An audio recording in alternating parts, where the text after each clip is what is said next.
Okay, Assalamualaikum warahmatullahi wabarakatuh. Bismillahirrahmanirrahim. Alhamdulillah alamin wassalatu wassalamu ala asyrafil mursalin wa ala alihi washabihi ajma'in. Alhamdulillah, today and tonight, depending on where you are, alhamdulillah, we are honored to have the presence of Professor Ahamed, Kameel, Meera, a professor of finance and economics, who formerly taught at the and still teaching at the International Islamic University of Malaysia, and he has vast experience in his field, including in community work. So he's not your typical armchair academic, but one who is very much involved in creating what you might call viable community economic models. So I've known him for the past, I don't know, I think like 20 years, and I consider him one of my professor.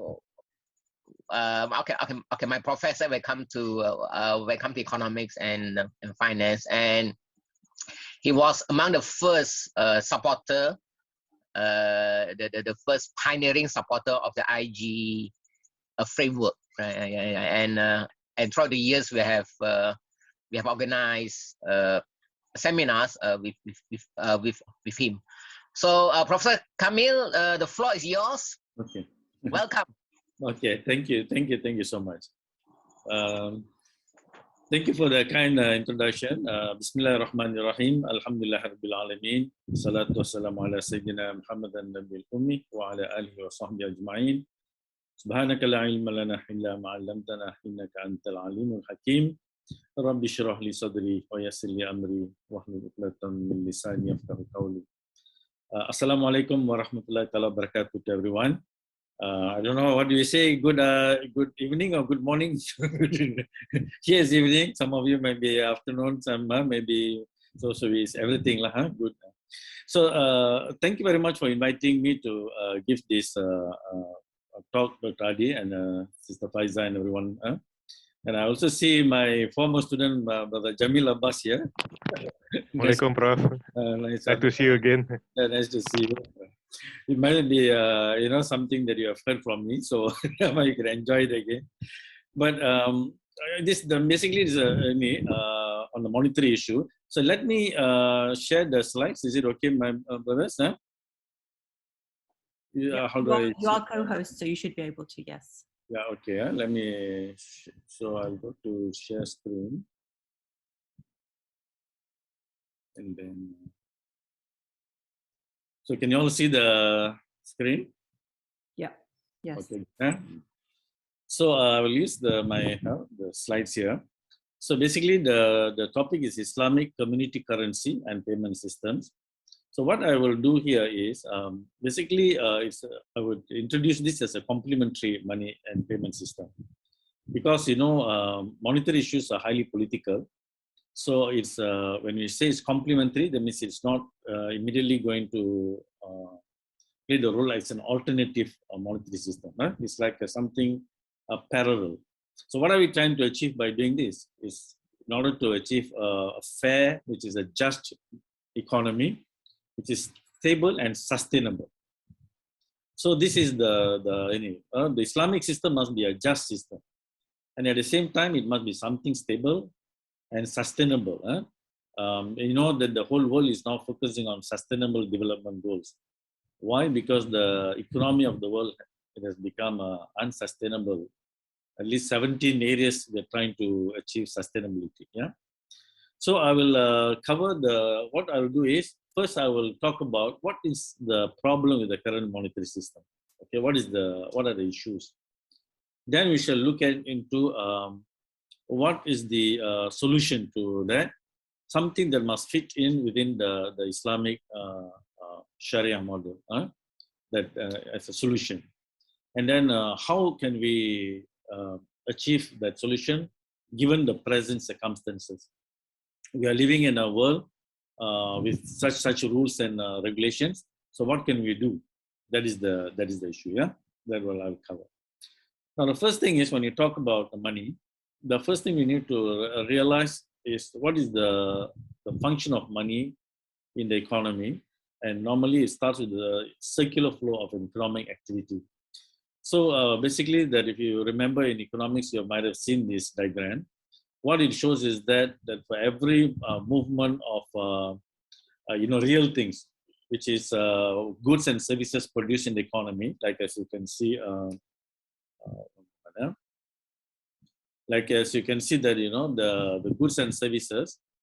So the goods and services produced for the people, yeah.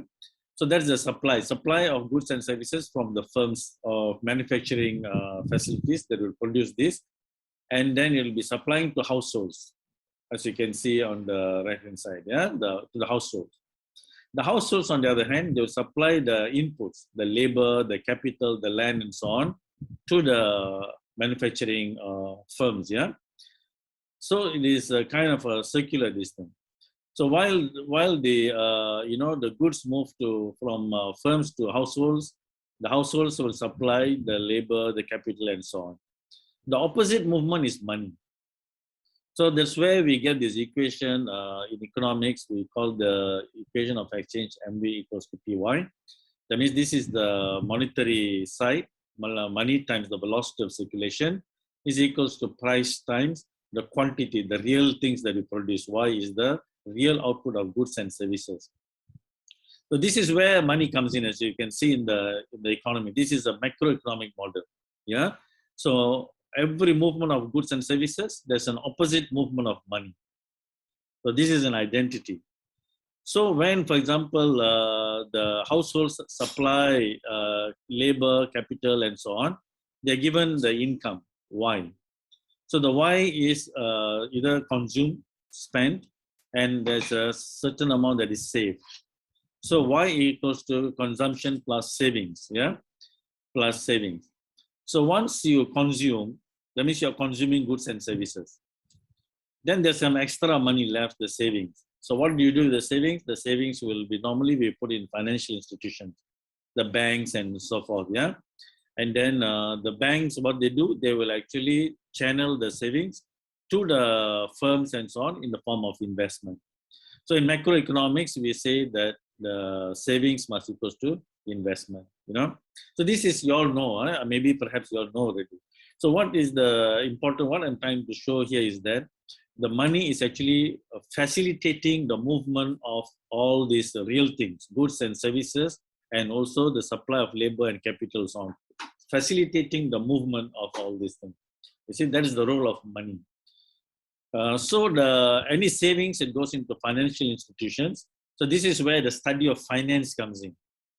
You know, it's basically the study of finance is what to do with the savings in the economy. So we have banks, we have investments, we have mutual funds, and we have insurance for risk management, and the derivatives markets, futures, options, and all those. They're all here handling the financial side of the use of the savings. So, so what is the role of the financial institutions? Is to mobilize the savings and channel them into investment, so that there's no leakage in the economy. Yeah. So, if you ask what is the role of an Islamic financial institution, the role of an Islamic financial institution is to mobilize the savings according to Sharia principles, and then channel them for investments according to Sharia principles. For what? For the attainment of the maqasid of Sharia, to objectives of the Sharia, to protect, creation of wealth and protection of wealth, and then the protection of life, the progeny, the education, and the intellect, and so on. So this is the objective that we are trying to achieve in the entire the cycle of things. Okay, so this is where money comes in, the role of money. So in Sharia, if you see, this is from a book my colleague wrote, Adam Abdullah, the Islamic currency. There's something that you all know, that the role of money. Yeah. So the role of money is very well known. It's first, it is a medium of exchange. That is the main purpose of money, so that we do not face problems of barter.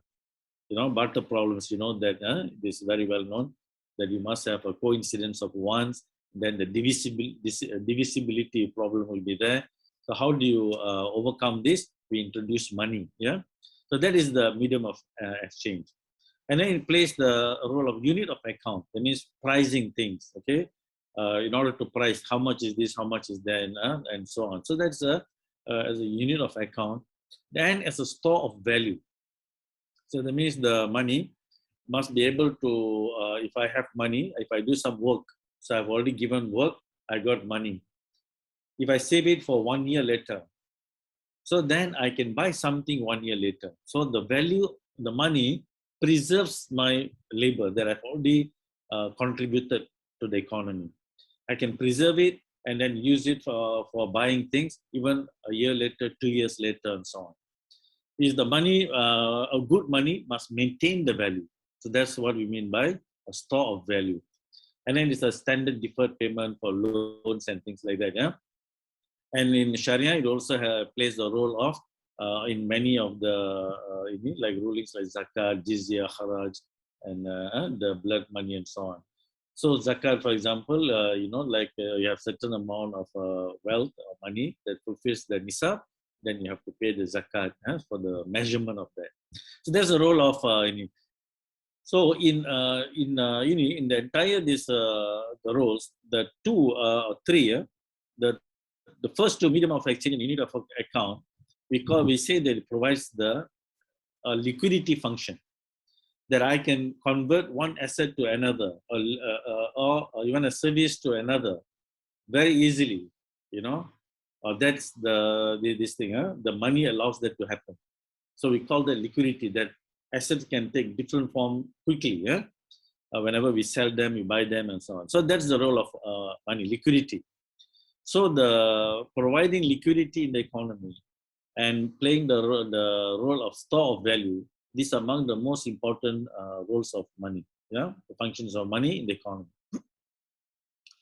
Now, as Dr. Abdullah was saying, the store of value function of money is the litmus test as to the validity of a medium of exchange. You see? Why? Because only if it plays a good store of value, then it can protect the wealth. If I created and then a certain wealth, I sold it, and then I have money. That money must preserve the wealth, the value, so that next time I can later, a year later or 2 years later, when I buy something, I can get the value of the thing that I've provided today. So that's what we mean by protection of the wealth, Hafiz al-Mal, So, so this is one of the maqasid al-Sharia. So the store of value function is important, yeah, other than the medium of exchange. It is a litmus test whether it is a good money or not. Okay, so that store value, it is an impact measurement, emphasizing on the economic substance rather than just legal forms. Yeah. All right. Now, for example, if you look into history, what can play the role of role of money that has been proven in history? We know it's like silver coins and gold coins. Yeah, whenever this metallic money has played a very good role. For example, this is a Malaysian coin that was circulating in the 19th century or before in Malaysia, and this is the original ringgit.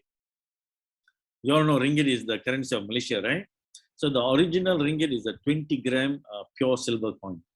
Yeah, it's a pure 20 gram. All right. Today is no longer. These coins are no longer in use. We only use paper ringgit. Okay. This coin is silver content alone today is worth 60 ringgit. Yeah. Imagine, once we started using paper as money, so the silver content alone in this money is now 60 already, no longer just 1 ringgit. Yeah, and this is called gold kupang. It contains 0.6 gram of gold. Yeah, so these were the metals that were playing the role of money in Malaysia in the 19th century and before. Now, what has happened is that if you see the history of money in the world, this gold and silver played the role of money in the history of mankind, not only in Islam, the history of mankind, until 1971, when the Bretton Woods system collapsed. Bretton Woods is where the US dollar was the last currency that it was still pegged to gold. Yeah, so $35 dollars can buy you 1 ounce of gold. That means you can bring the dollars to the Federal Reserve and convert it for 1 ounce of gold. But then in 1971, the system was ended.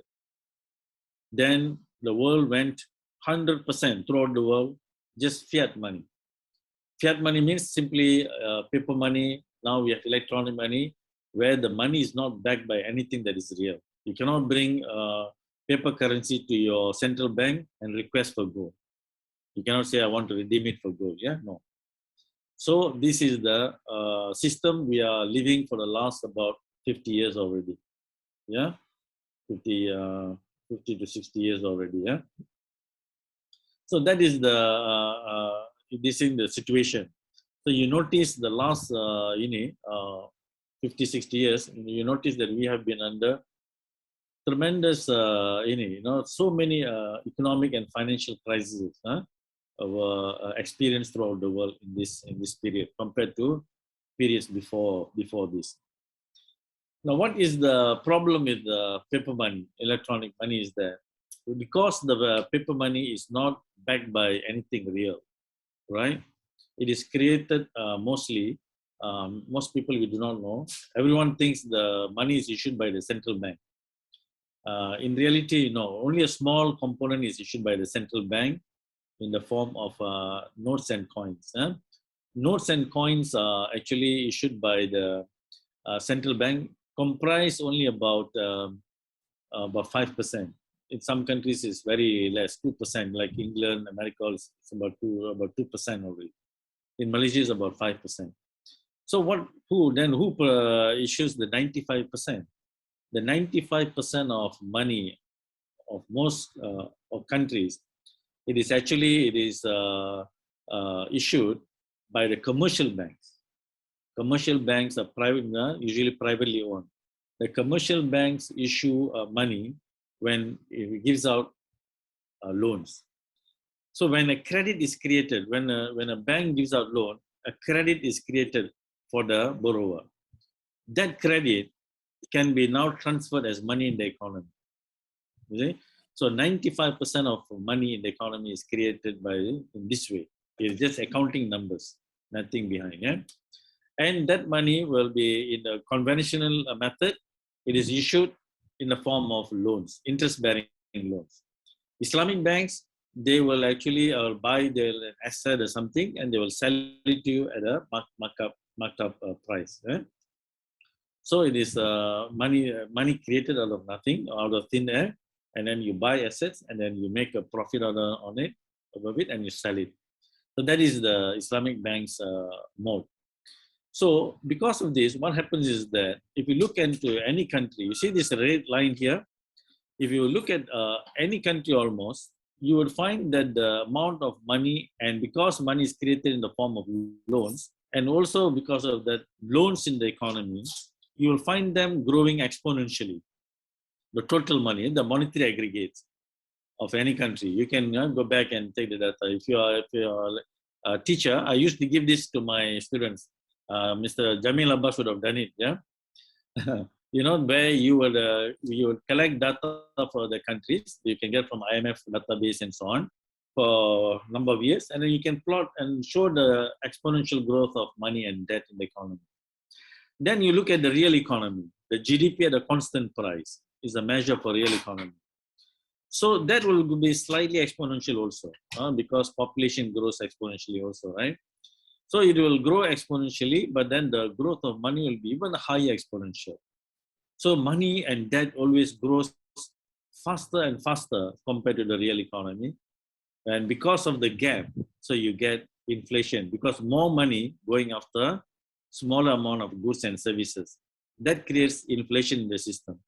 So fiat monetary system by structure is inflationary, right? So whenever this money is created and given to certain sectors, for example, housing, then it becomes a housing bubble. So that's actually inflation, yeah? Inflation in the housing sector. If I create a lot of money in the commercial banks and give it to, let's say, IT sector, then there will be, remember the dot-com bubble and so on. So those are bubbles. Economic bubbles are actually inflation. And this is also the reason why it creates a widening gap in income and wealth distribution in the economy. Because the newly created money is given to usually the richer section of the economy. Because it's the wealthy businesses and wealthy people, they look credit worthy. If you are poor, you go to the bank may not give you a loan, right? So newly created money is given to this group. So therefore, that group can buy assets in the economy, and a lot of wealth and resources will accumulate with this group.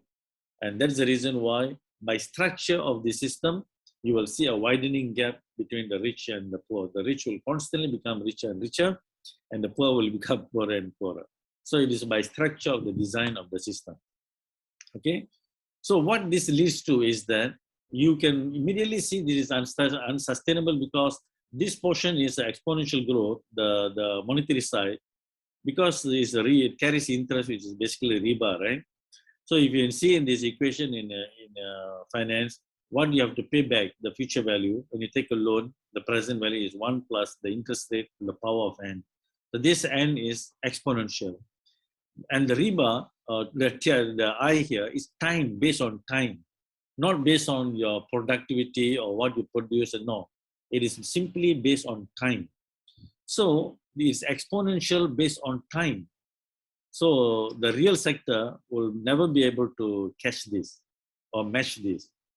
So what happens is that you can immediately see from this graph that the entire system is unsustainable. Okay, so that is the reason why you're facing unsustainable problem in the world today. Yeah. So never mind, I'll skip this. This is the equation of exchange that I talked to you just now. So that unsustainability that I mentioned here, it shows up in a lot of socio-economic and environmental issues of today. Yeah, the unsustainable and all these have been done research. There are backings for this. For example, I mentioned to you inflation and income and wealth gap is a product of this. You know, when the inflation and there's a gap and people are becoming poorer and poorer, a society will also show crime levels rising in this kind of societies. You know, it become a crime-prone society. You know, and then the environment, because of the interest, you know, you tend to plunder the economy, because you need to service the debt, which is growing based on time, you know. So that is the reason why you see the pollution, the destruction of the ecosystem, the climate change. Like you are in Malaysia, you see the destruction to our rainforest, a lot of deforestation, logging, you know. These things happen because these nations are all, trying to match this growth. They have to pay a constantly, exponentially growing debt that you got to pay back. So we just destroy the environment. And that also causes the cycle of recession and unemployment. This one, it needs some explanation actually, but I will. And now, throughout the world, you also see a shrinking population in many nations. You look at Singapore, you look at Japan, you look at South Korea, you look at the entire Europe, and they're all shrinking in population. This one I can have completely a different talk for this actually, you know. But I'm just telling that is the causing aging problem and labor shortages in the future. That's why countries like Japan is improving, speeding up its robotics.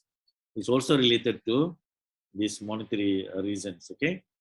And it also causes a lot of political tensions and, conflicts and wars because of when it creates this kind of unsustainability. So much of this thing is created simply from the structure of a monetary system, what we've seen in the last 40, 50 years. Okay, so I don't have to, you all know from there are a lot of the Quranic verses that are against the riba, isn't it? Huh? So that is the foundation. You know, what we are trying to show is actually the fiat money, not only interest, just the fiat money itself is actually riba. It is taking the wealth of people in the wrong way. I will argue in a moment. So there are many verses in the Quran. You all know this, and but I want to show you the statistics for Malaysia, for example. Yeah, now, these are statistics for Malaysia. Look at 2020. Yeah, remember this M1, M3. These are the monetary aggregates.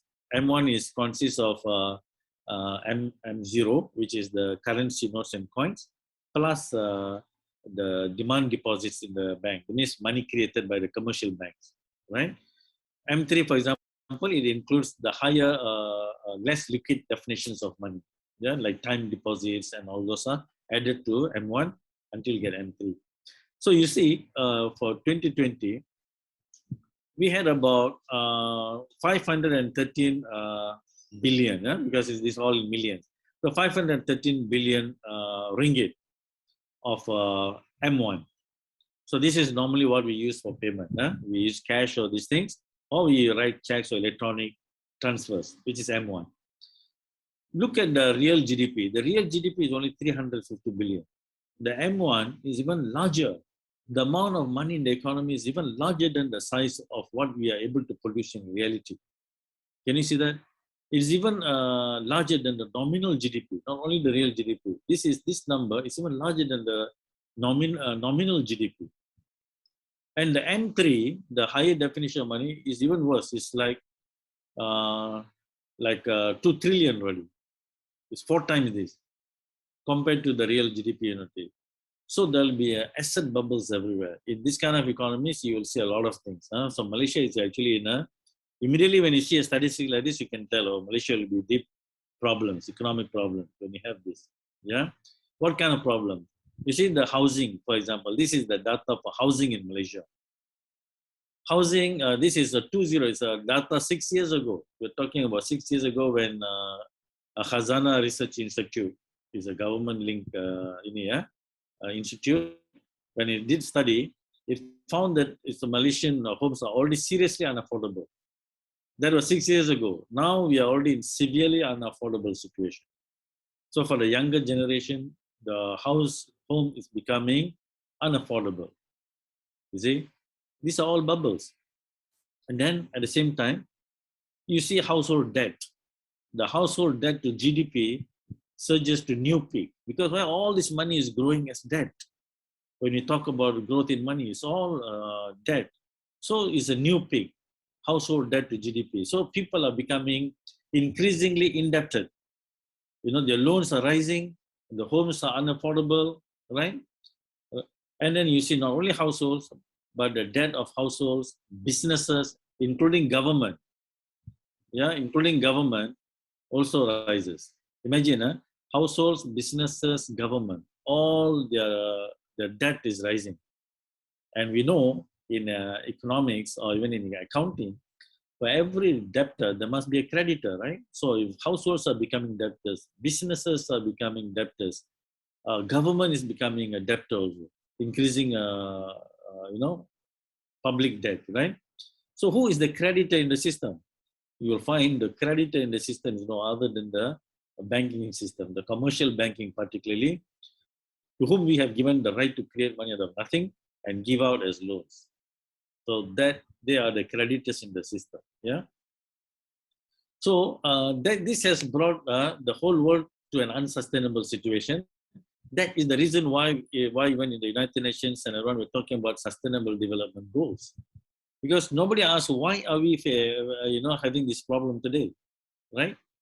Yes, you need to go back and see whether significantly the 17 sustainable goals here. It is actually, we cannot say only by the monetary, but I would say significantly by the monetary factor, okay? So when it comes to the Islamic, this thing, when you look at it, the paper money, the way I've defined when you create money out of nothing. So this is a very good book by Professor Imran Khan Niazi. Yeah? He wrote this book in The Concept of Riba. If you want to understand the concept of Riba, from classical scholars, how the classical scholars explain, this is a very good book in my opinion. Yeah. So after he shows all the step by step, what is riba, then finally this is the conclusion he made about paper currency. The truth is that if strict legal position of Islamic law is adopted, all transactions in paper currency will become invalid. Yeah. Why? because the creation of paper money itself, you will find that it actually falls in the category of riba. The paper money itself, not only the interest that we are talking about. The paper money or electronic money that we create out of nothing, it is actually falls in the concept, within the concept of riba. Now, monetary experts who have done, who have studied this sustainability issue, they have come to a conclusion in this thing. Money, the way we define what money is the missing link to sustainability, which means all these sustainable development goals are actually unattainable if you do not address the issue of money. This is the conclusion made in this. You need to go back and address the issue of money if you want to actually solve this sustainability issue. Okay. So this slide here, I did this a couple of years ago actually. So looking at it, this thing about the 2 more goals are necessary if you really want to achieve the 17 sustainable goals, sustainable development goals or SDGs. One is we need to have a real money system, no more paper money system. That means you have to go back to some kind of linking to real things. It can be anything, not only gold and silver. It can be actually anything, but gold and silver, the precious metals are the easiest actually. Then the number 19 is actually you must also create good character in people, which means this is the education. You need to have a good education that create a good character, in spirituality.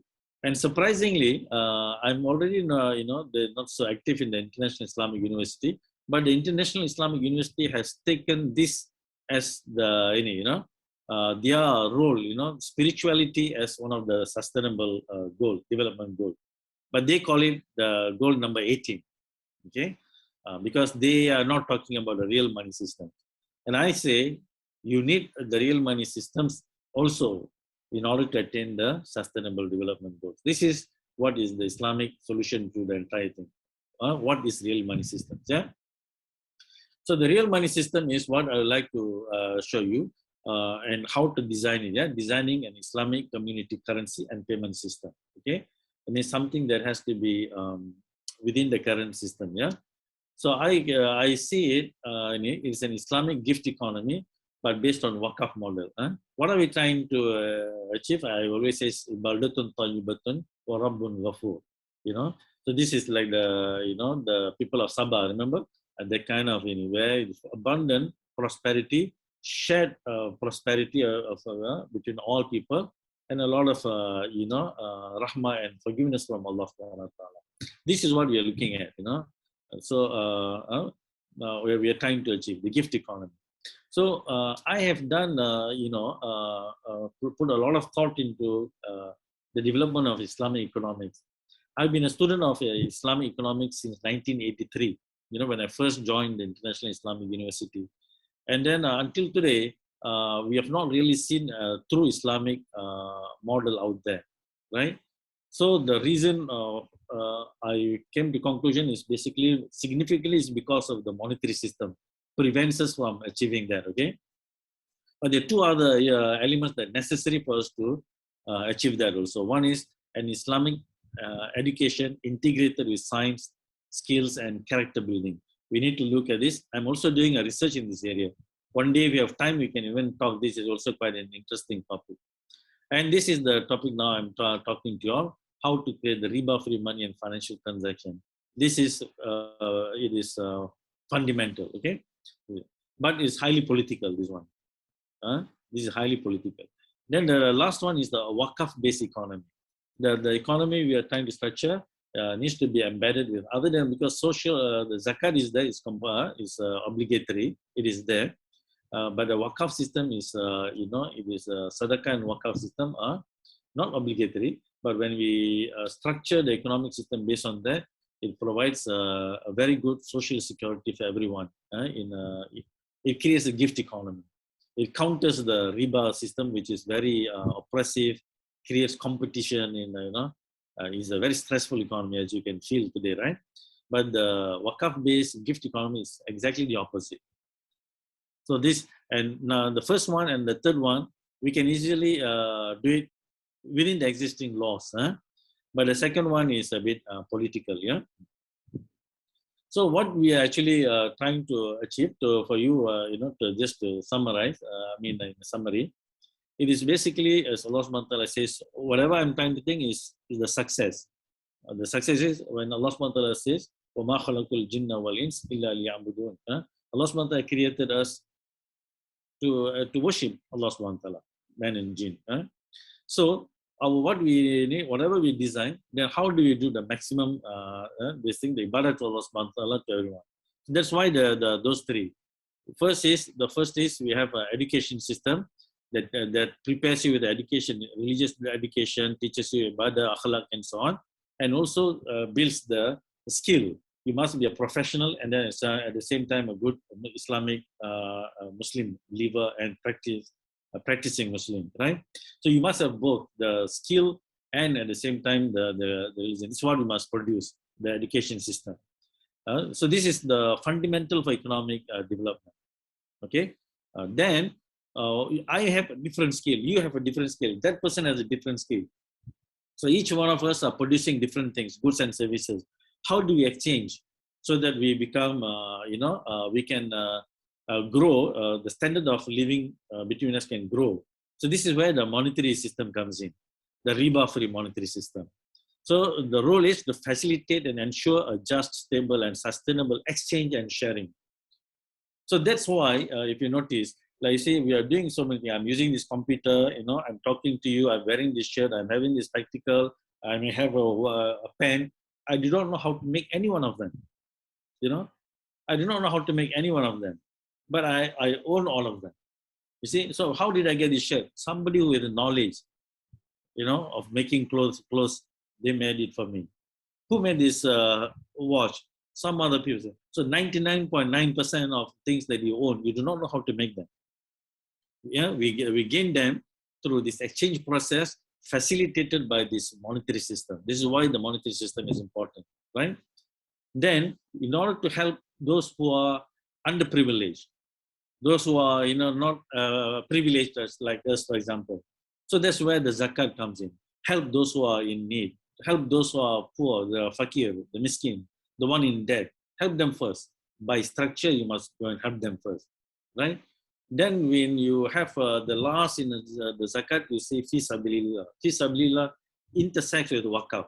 Wakaf is where anyone can contribute things for the benefit of the public, for good things. So these things, wakaf, if you look into Islamic history, provides the social security for everyone. So if you have a good wakaf system, takaful will become irrelevant. It will die off if you have a good wakaf system in the economy. So imagine, so these three can produce a complete ecosystem to create and sustain a beautiful, prosperous economy with a shared prosperity, you see, where everyone's social security is guaranteed, right? And then, of course, to protect the entire system, once you create that, of course, you need a political system that ensures and protect the entire thing. That's why you need an army, you need and things like that. You develop a good army to protect that. That is the last thing. But these are the three things that the fundamental to create the system. So now we are going to only talk about the monetary system. We're not going to talk this education or the wakaf system. Some another time, if you have time, I can, we can talk. This I'm also doing research on all these areas. Yeah. So the monetary system, if you look into the Islamic this thing, how do you create as I showed you, the problems of fiat money, in Islamic this thing is, you have to have something like this. The money must have an ayn. It has to be something that is real. That's the first thing, the ayn. It's real. I'll come to that. Why? Because only then the exchange process becomes just. If I take something from you, I give you something of equal value. That's how we perceive each other. Both of us, we perceive that whatever we exchange, they are of equal value. So the measurement of that, to measure the thing, the value that we are exchanging, it must have its own value in the first place. So that's why an ayn, something that has intrinsic value, needs to play the role of measure of value. So let's say that item here, it is, let's say, gold or something like that, silver or some metal.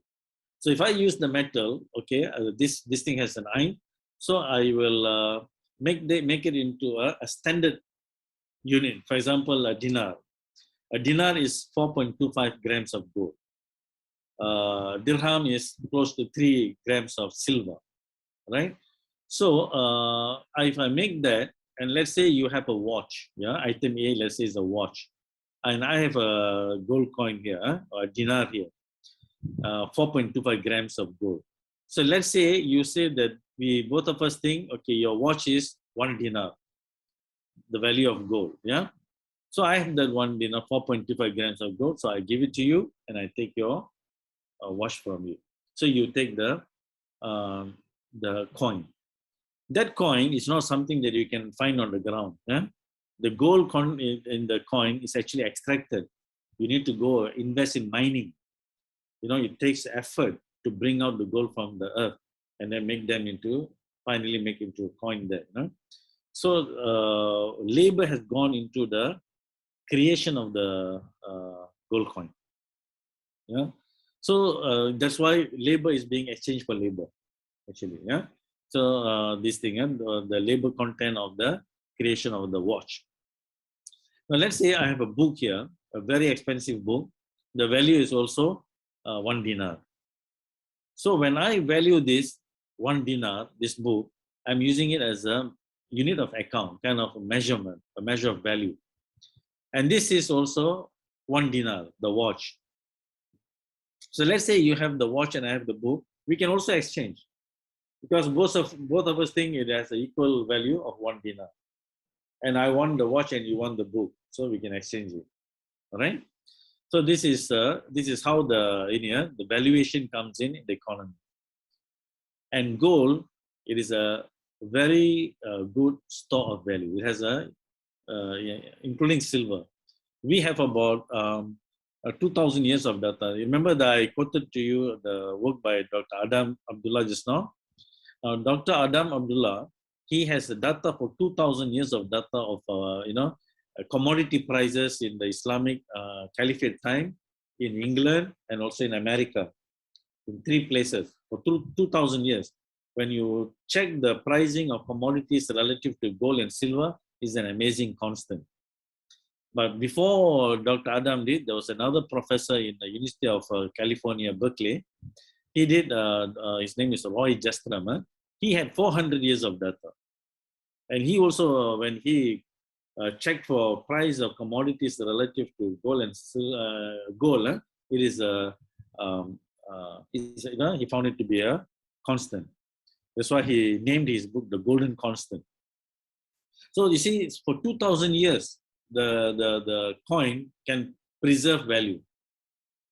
So people who propose this dinar or dinaris, sometimes they are called, they always give the example. If you look into the hadith books, it is mentioned that during the time of Prophet Sallallahu Alaihi Wasallam, a goat or sheep was equivalent to 1 dinar. You can use 1 dinar to buy a sheep. Yeah. And if you have a dinar today, you can also buy a sheep. Even I have a dinar in my pocket, you can actually buy a sheep for the value of the gold coin. So imagine for 1,400 years how the coin is preserving its value. Can you see that? But paper money cannot preserve value like that. All right. Every moment it loses its value as inflation. Every year when we record inflation in the economy, if you save your paper money, the value is actually falling. Now, so understanding all this, reading Professor Nyazi's book and other, finally I come to a conclusion, we can have 4 types of money in Islamic system. Okay. The first thing is, we can have the gold coin itself, for example, something real. It doesn't have to be just metal. It can be even, I will come to that, what can play the role of money, commodities. But the best is metal, precious metals. Yeah. So if you look at this is the, in Islamic history, this is the first Islamic coin issued in the history by Abdul Malik ibn Marwan. He issued this. Yeah. So if you issue the gold coin can circulate in the economy as money. This is the most basic, right? Most basic. The number 2 is that you don't issue the gold coin or gold can remain in let's say a bank or Baitul Mal or something, and then you issue paper notes or electronic records as money. So the paper notes can circulate in the economy, and anyone who needs the gold, you go to the treasury or Baitul Mal, you can redeem your gold. So this is a lot easier today. In today's system, this is what maybe a better option. Why? Because we can use electronic transfers. You can have a e-wallet and things like that. And if you really want the gold, you can go to a operator or the treasury, and then you can take your gold. Yeah. The third one is an IOU that is issued against a real good or services. For example, let's say I'm a supermarket. I'm a supermarket operator. You supply goods to me. Okay, you supply goods to me. So I issue you. Okay, I will pay you in 6 months from today. So I give you an IOU letter, Mister. This is in 6 months from today. Whoever holding this IOU, come to me and I'll pay you the amount. So you are supplying to me goods. So I give you the IOU. You can use the IOU and pay to your suppliers. You can circulate in the economy. Anybody can, and whoever is holding it 6 months from today comes to me, and then I will just pay the person for whatever the amount that is written in it. Okay, so this is called, this is also fine when the IOU is created against a real goods and services. Okay, in Uruguay, sometimes they pronounce it as Uruguay. In that country, it became popular, something called the commercial credit circuit or C3, commercial credit circuit. It follows this method. Okay, and then and not only that, this IOU can be broken into many amounts electronically. The supermarket gives let's say $100,000 in IOU to the supplier. The supplier can pay 10,000 there, 5,000 there, 3,000 there, and break it. And it can be broken into many pieces into, in the 6 months. At the end of the period, whoever is holding it, all will be paid. It's called credit, commercial credit circuit. Yeah? And then the last one, which is my favorite, is called a netting system. In Sharia, we call it Muqassa. The netting system is simply we will do transaction among ourselves. Buy, sell, all recorded. So if I buy something, let's say a book from you, okay, I buy some book for you, so a credit will be credited for you and a debit for me, all accounting only. And then someone buys something from me, I will get a credit, the person will get a debit. So debit, credit will be accumulated.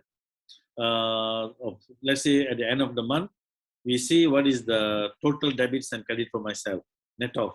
Yours, what is your total debits and credits, net off, the difference. Take the difference, and those who are having more debit, you have to pay. And those having more credit, you will get paid. You see, this is called a netting system.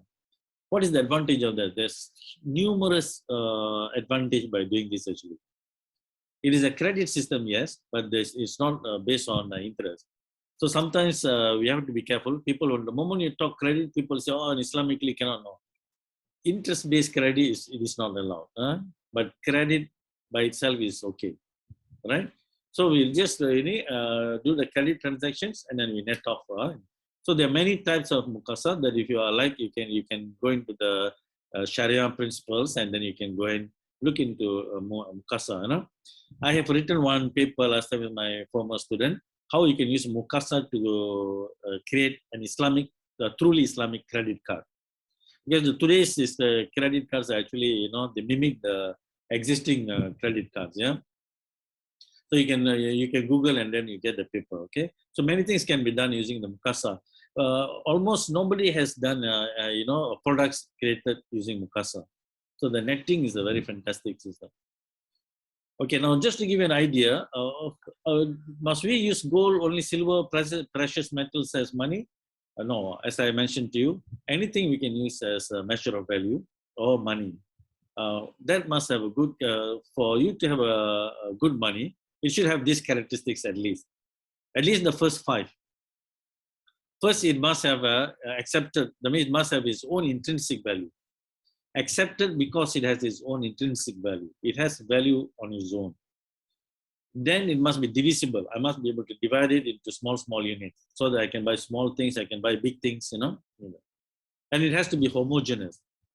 Homogeneous, I'll give you, for example, let's say instead of gold, let me show you why gold is fulfills all this.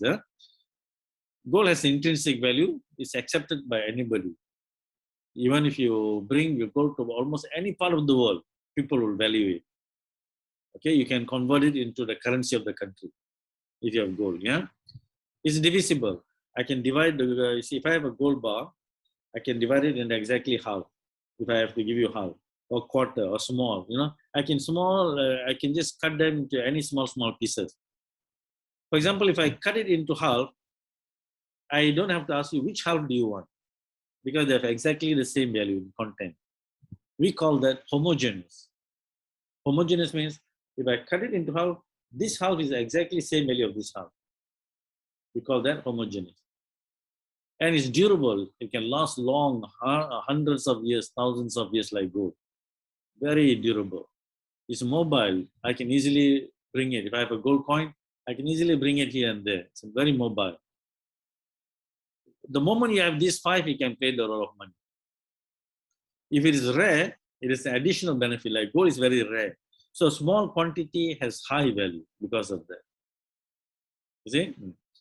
So, and also it has a stable value. As I mentioned to you, 1,400 years is a good store of value. Stable value means it is a good store of value. So these are the 7 plays. If you have these 7 characteristics, can play the role of money. Let's take, for example, can I use wheat as money? It has its own intrinsic value. Yes, because people they can eat wheat. So it's a staple food in many parts of the world. So it is accepted. It has intrinsic value. Is it divisible?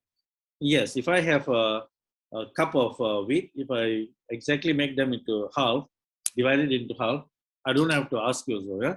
I can divide it into small amount. So it's highly divisible. It's also homogeneous. I don't have to ask which half do you want. Durable, perhaps wheat can last for about 1 year. Otherwise, after that, it might get. So wheat can play a role of money, let's say, within a year. But if I structure it in such a way, the wheat can kept in a warehouse, and then I give you a receipt against it, and the receipt circulates as money, and anybody who needs the wheat can come to the warehouse and collect the wheat. Then it becomes even durable for 2 years, 3 years. Because you can have new wheat coming into the warehouse, you see, as we harvest our wheat.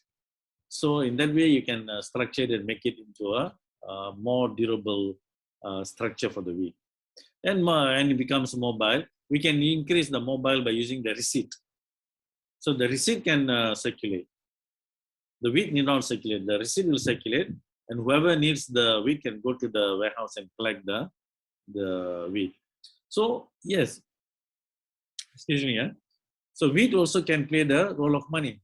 If you notice the hadith of Prophet ﷺ, when Prophet was mentioning what's the defining about riba, so the Prophet ﷺ mentioned gold is to be paid for by gold, silver by silver, wheat by wheat, barley by barley, dates by dates, and salt by salt, and like for like, you see.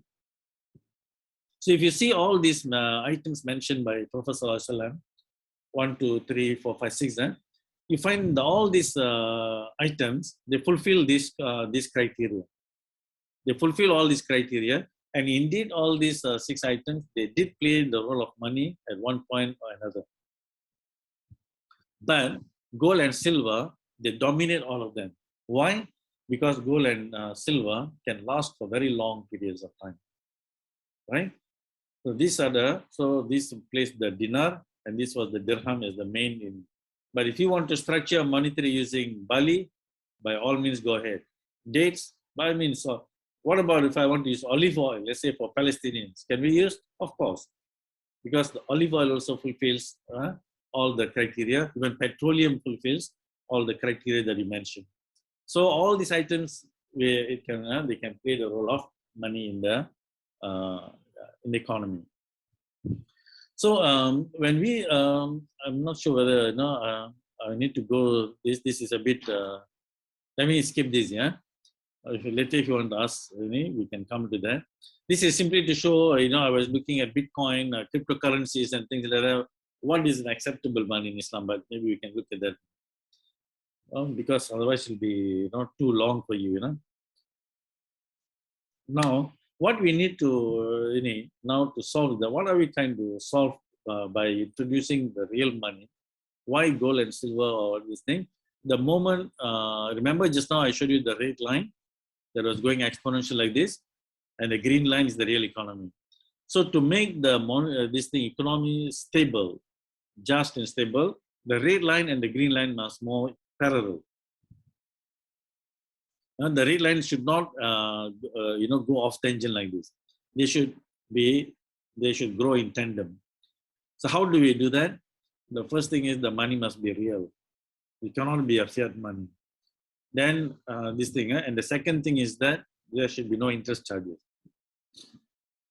So these are the two sources of riba actually in this monetary system. It is once when it is not real, if there's a riba element there, and interest rate itself is also a clear riba. So we need to solve these two. So the first thing is real money, and then you have to do away with interest charges. So the problem here, why in the, if you notice why Islamic banks did not succeed as we expected, because the Islamic banks, they were doing banking, which is a riba free, there's interest free banking. But of course, the other elements are there, but they were still working within the fiat monetary system. Islamic banks were also creating money out of nothing. Most people, they don't want to question that, create money out of nothing, and then they will buy the asset and sell to you at a profit. The structure is like that. So you are actually part of the problem rather than part of the solution. So that is the reason for why of 30, 40 years in Islamic banking, we have not truly seen where Islamic bank has elevated the livelihood of people and solved the economic problems and so on. No, yeah. So this is what we need to do. These two are necessary when you want to solve it. So in other words, if I may repeat again, this is the solution. It is simply the use of real money concepts instead of fiat money is the first number one. Number two is risk sharing principles. All right. So when we go to interest-free economy, we are actually sharing risk. What do you call that? When you the statement. You see, currently is interest-based. What we are supposed to do is that we have to share the risk. That means the musharaka, mudaraba, and that kind of transactions we need to go. Right? So we cannot have interest-based system inside. So we at the movement for monetary justice, this is what we tell even governments. Okay, we tell them, look, we are here at number one. We are fiat money, which is mostly issued by commercial banks. All right. Then number two, we have we move to the next this thing. We want fiat money that is issued 100% by the government only. That means you are telling we need to take away the power from commercial banks, the money creating power, and give to the government first. Many governments today, they have become debtors. We have given the right to the private sector to create the money, and then we tell we have no money. So we are what we are telling, we need to move into public banking. So there is an institute in the US called Public Banking Institute that also champions this. We need to take back the money creating power. The governments must take back. So all money must actually issued by sovereign. So that's what we call the sovereign money. Yeah? Initially, we can start with just a bank that's owned by the government. So that's public banking. Coexist with the current commercial bank. We call that public banking. When entire money creation is in the hands of government, we call that sovereign money. Okay. And this is what the modern monetary theory. Today we have something called modern monetary theory. Yeah, this is what is proposing. So we are also from movement of monetary justice. We support that because of this. Yeah, because it is actually supporting sovereign money. And then what will be the role of banks? Banks no more create money out of nothing. You become asset managers. You need to mobilize the real savings of people and then you invest. So you are actually like a fund manager and not a money creator, right? So banks must assume this new role. So this is what we are pushing in the second. Then the third one is 100% digital money, no more paper money. 100% digital money within this framework. What is the end? Netting arrangement. I will come to that, the netting arrangement in a moment. Maybe I will ask you, maybe stop for a while. You ask questions before I go to the netting arrangement. Yeah. So this will be the third stage. What is the advantage of this stage? Third stage, when you have 100% fiat money, when you have 100% digital money, yeah, but still fiat. But when you have a digital money, 100%, entire money creation belongs to government. So the government can use the money for paying for infrastructure, schools, paying for orphanages, build roads, bridges, and so on. And when it's 100% digital, you cannot do bribery. Very difficult to do a misappropriation of funds, stealing money from the government coffers, and things like that will become difficult. Okay, even tax evasion, businesses to evade tax also become difficult. So the government will be getting a lot of funds when you do that. So when you get too much of funds, you can also reduce the tax rate, right? When you have to come to this arrangement. Then the final stage is gold back. So gold back money, we will link it to this. So if you are looking at a closed economy, this is good already. A lot of benefit. But when we go talk about open economy where we are going to do international trade, export, import, then it's best we also link it to gold. So that inflation will disappear and foreign exchange rates also will disappear. So this is the last stage, yeah, gold backed currency, and with the netting arrangement. So we know that we are now just pushing this to the government, stage 2 in our struggle. All right. So for Islamic communities, coming back to this thing, what we can do is that we will do the same netting arrangement will be, I will come to that, what is a netting arrangement. We will, but the netting will be ultimately backed by gold and silver. Okay. Ultimately, you cannot do that for the entire country today. Why?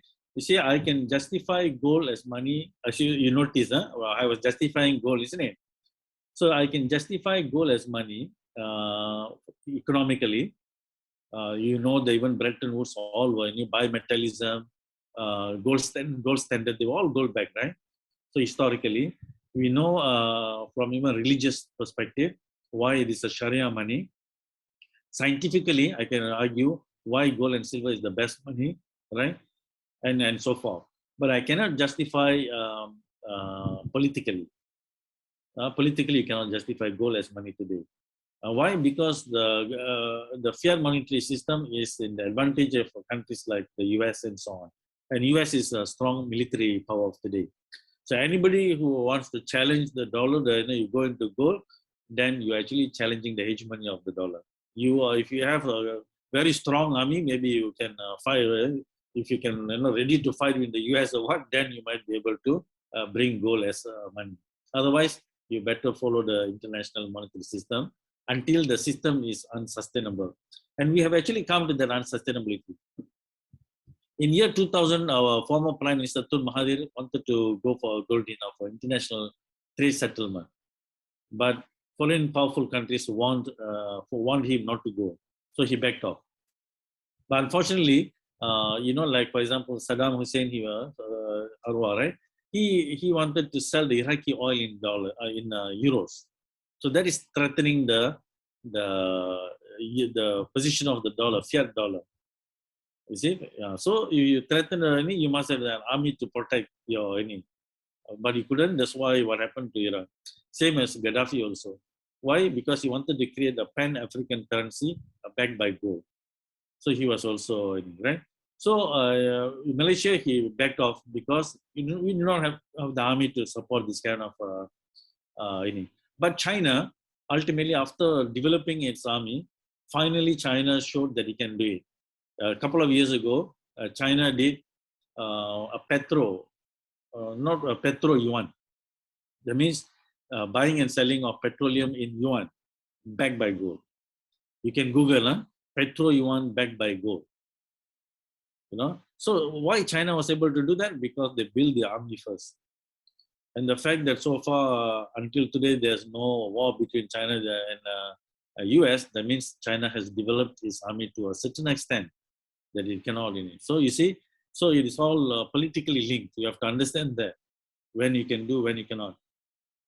So I tell people, you see, anything that is not correct, ultimately it will collapse by itself. So we have come to the situation where the global system is collapsing itself. So if you ask me, even today, it is interest in the US itself actually to go to gold. Okay, so all of us so we are in the right time to actually to push this idea. All right. Maybe I will stop here because I need to drink some water. So I'll stop here. Well, maybe you all can ask me questions. Then after that, then I can go to the netting system. What it is? What is netting system? If you have time, I don't know how much time I've used. Dr. Adi, are you there? Please, you have as much time as you need. Okay. Until Fajr. Okay. All right. So I've been talking for 1 hour, almost this thing plus. Is there any question, or you want me to finish this netting? I'll explain netting first, yeah? Or maybe we allow like 5 minutes. Continue with netting, 5 Prof. minutes for question. Okay. Let me continue with the netting then. I will explain what the netting Mukasa system, how it is. Okay. Now, you see, we have done something called interest-free, goal-based electronic netting system. We call it IGE-PEARL. So why we have to this thing? It is one is it is goal-based. You can see it has to be interest-free, as I told you just now. You see, the money must be first real money, so that is gold, and then it is interest-free, right? Then electronic is you have to be today's system, you have to be, it has to be an electronic system where we use our mobile phones, we must be able to use our laptops and so on, and netting, all right, a netting system. All right. So let me explain netting, yeah? It's a Mukasa system. What it is an effective way of injecting liquidity into the economy. Remember, I mentioned the major, most important characteristics of money is creating liquidity. So this one is going to inject liquidity practically free into the economy. That can spur business and employment, at the same time promoting economic justice and bringing about structural stability. It is also inflation-free. It is not going to create inflation like the paper money, and also with economic and environmental sustainability. To me, it sounds too fantastic, isn't it? Look, it has liquidity, it is practically free, it is going to spur business and employment, it is going to bring justice, and at the same time, stability and sustainability. At the same time, it is inflation-free, right? And Mukasa is Sharia compliant. All right, so this is the same thing I mentioned. So now let me a little bit of this thing. What is liquidity? Liquidity is, for example, let's say all these smiling faces of people with different skills. So we have different skills. I'm a farmer, you are a fisherman, and you are a teacher, and so on.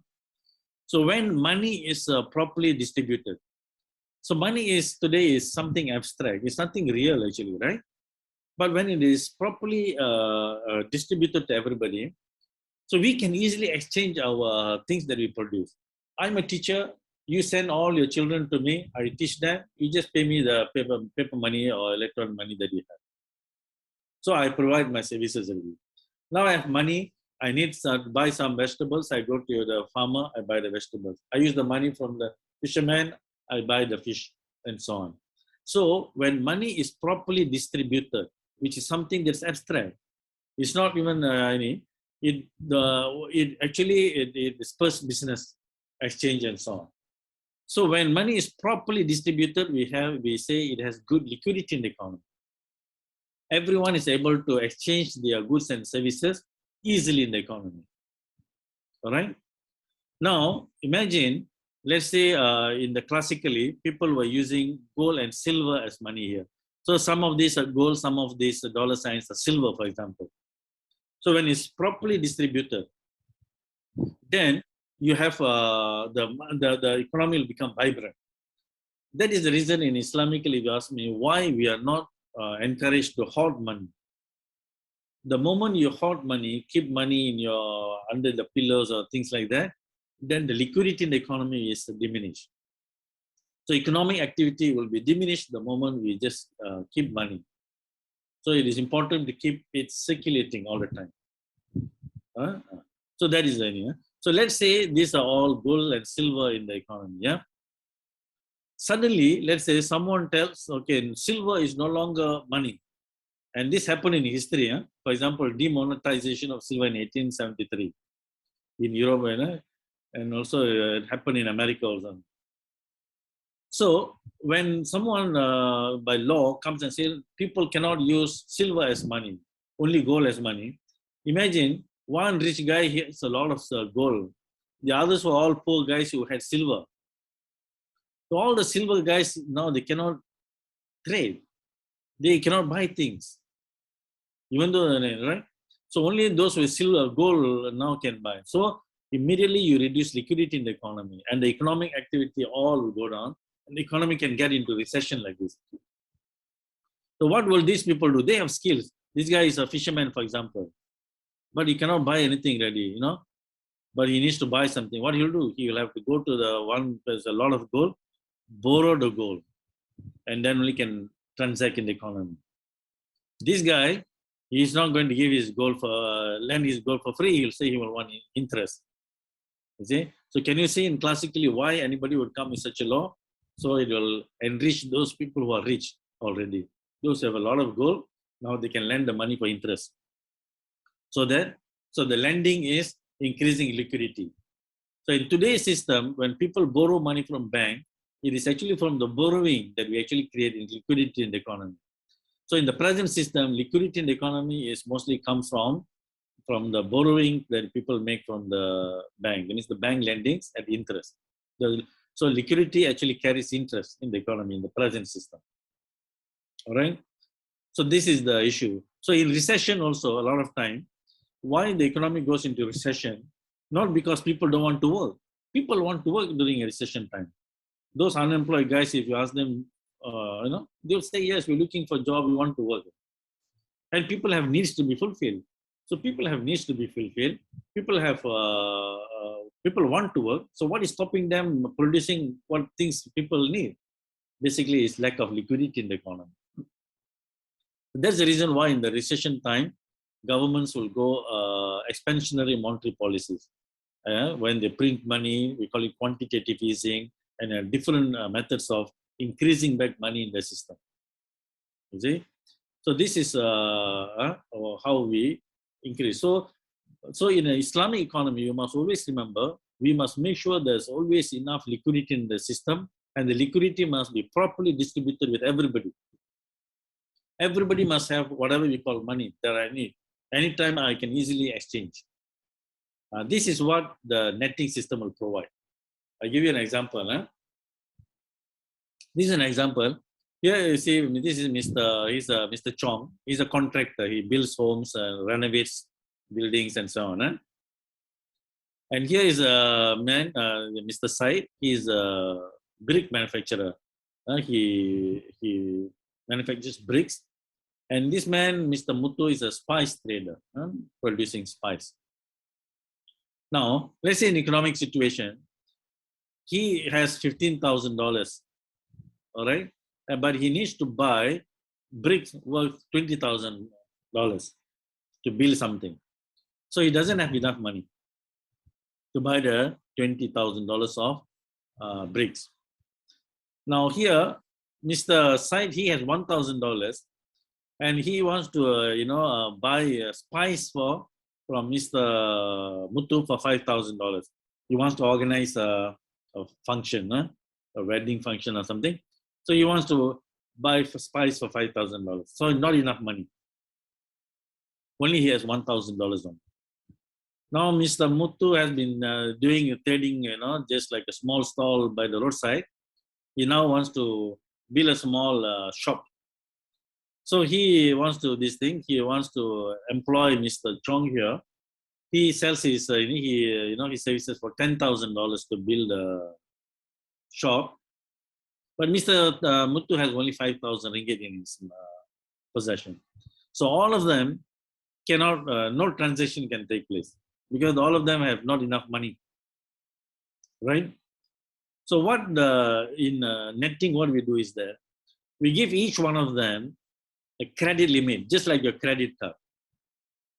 It's a business, but a credit limit is given to the business. Yeah, we give them a credit limit based on their services. The sales they make. Okay, it's supposed to be based on the sales they make, but for simplicity, let's assume we give them each one of them $20,000. They can a credit limit they can spend. But credit card only records your spending. It doesn't record your income. Correct or not? So in a netting system, it records not only your spending, but also your income. That is the actual difference between a netting system and a credit card. The netting system also records your income before netting. So to give you an example, let's say each one of them are allowed to spend 20,000 ringgit worth of credit limit. Let's say each one of them holding a credit card for $20,000. So with that $20,000 limit, Mr. Chong, he can go and buy the bricks. So when Mr. Chong buy the this thing, Mr. Said will supply him the bricks. So it will go into the system, a credit for Mr. Said for 20,000 and a debit for Mr. Chong 20,000, right? So you can see that for Mr. Chong. So this is what is happening, a debit and a credit for 20,000. If you see like this, it will be a bit confusing. I will show you like this, yeah? So you see when Said sold to, so Said gets a credit of 20,000. The columns are debit. So Chong has got a debit. For Said, it is a credit. Okay. So and then Mr. Said, he will buy the spice from Mr. Muthu for the $5,000 to him, because he has given $20,000 credit. So when he buys the spice, he still got another 15,000 credit remaining in his in his card. So $5,000 worth of spice is given to him. So Mr. Muthu will get a credit for 5,000 and he will get a 5,000 debit. Imagine, initially he got a credit when he supplied the bricks, 20,000 credit. Now he got a debit of 5,000. So difference is 15,000 credit for him, right?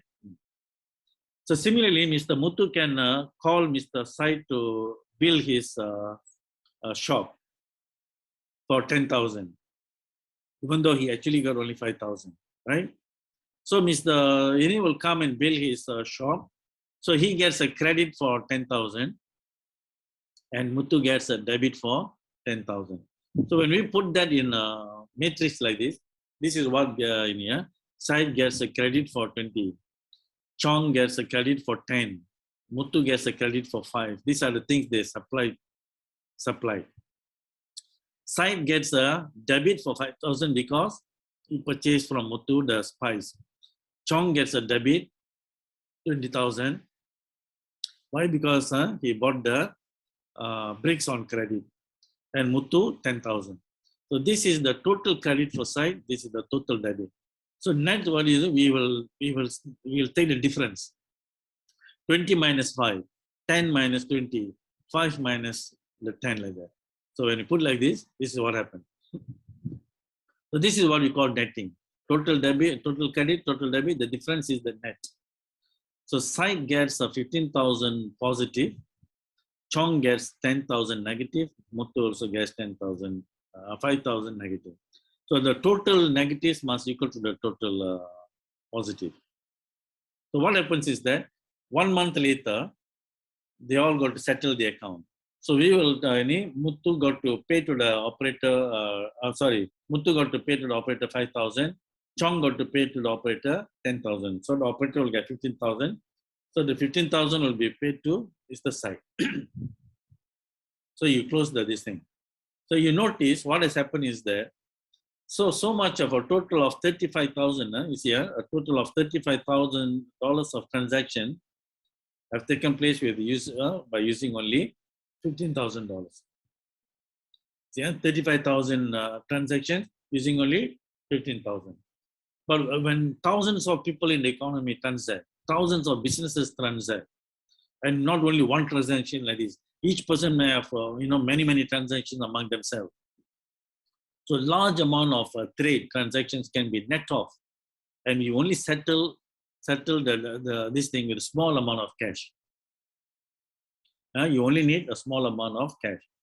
So what is this thing? What it shows is that you can do with a small amount of money, you can keep the economy vibrant.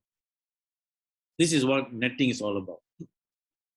Mukasa, see, now I show a little bit of the same transaction between Said, Muthu and Chong, but I add 2 more people, Ali and Lee.